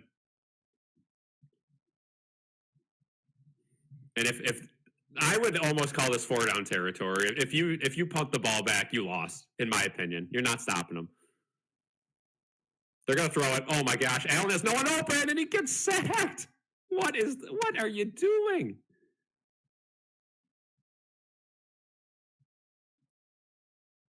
Third and 15 now. What are we doing? Run the ball. And he almost fumbled it. Whew. Well, now you got to maybe just run the ball and punt it back.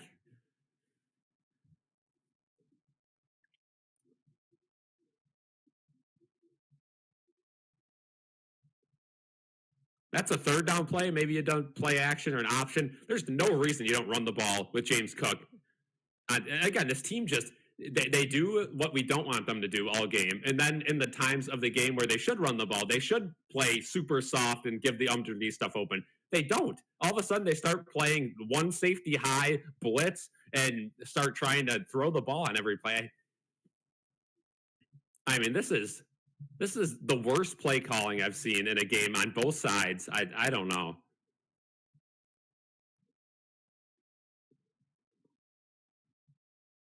Third and 15. Bills are going to throw it. Nothing for Allen. He's going to take off. Can he get to the first down line? He does! Slides down at the 43-yard line. And there's no flag. The game's over. The Bills can knee it out. Unbelievable. The Cincinnati Bengals defense is somehow worse than the Buffalo Bills defense. 39-34. The Bills are going to win this game. It's like looking in a mirror watching Cincinnati play defense. A clueless group of guys playing soft coverage with no QB spy against one of the most elite running quarterbacks in the league on 3rd and long.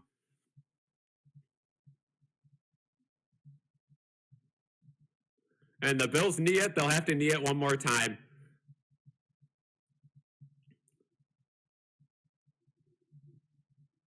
The only thing worse than the Bills defense today was the Bengals defense. And it was pretty darn close.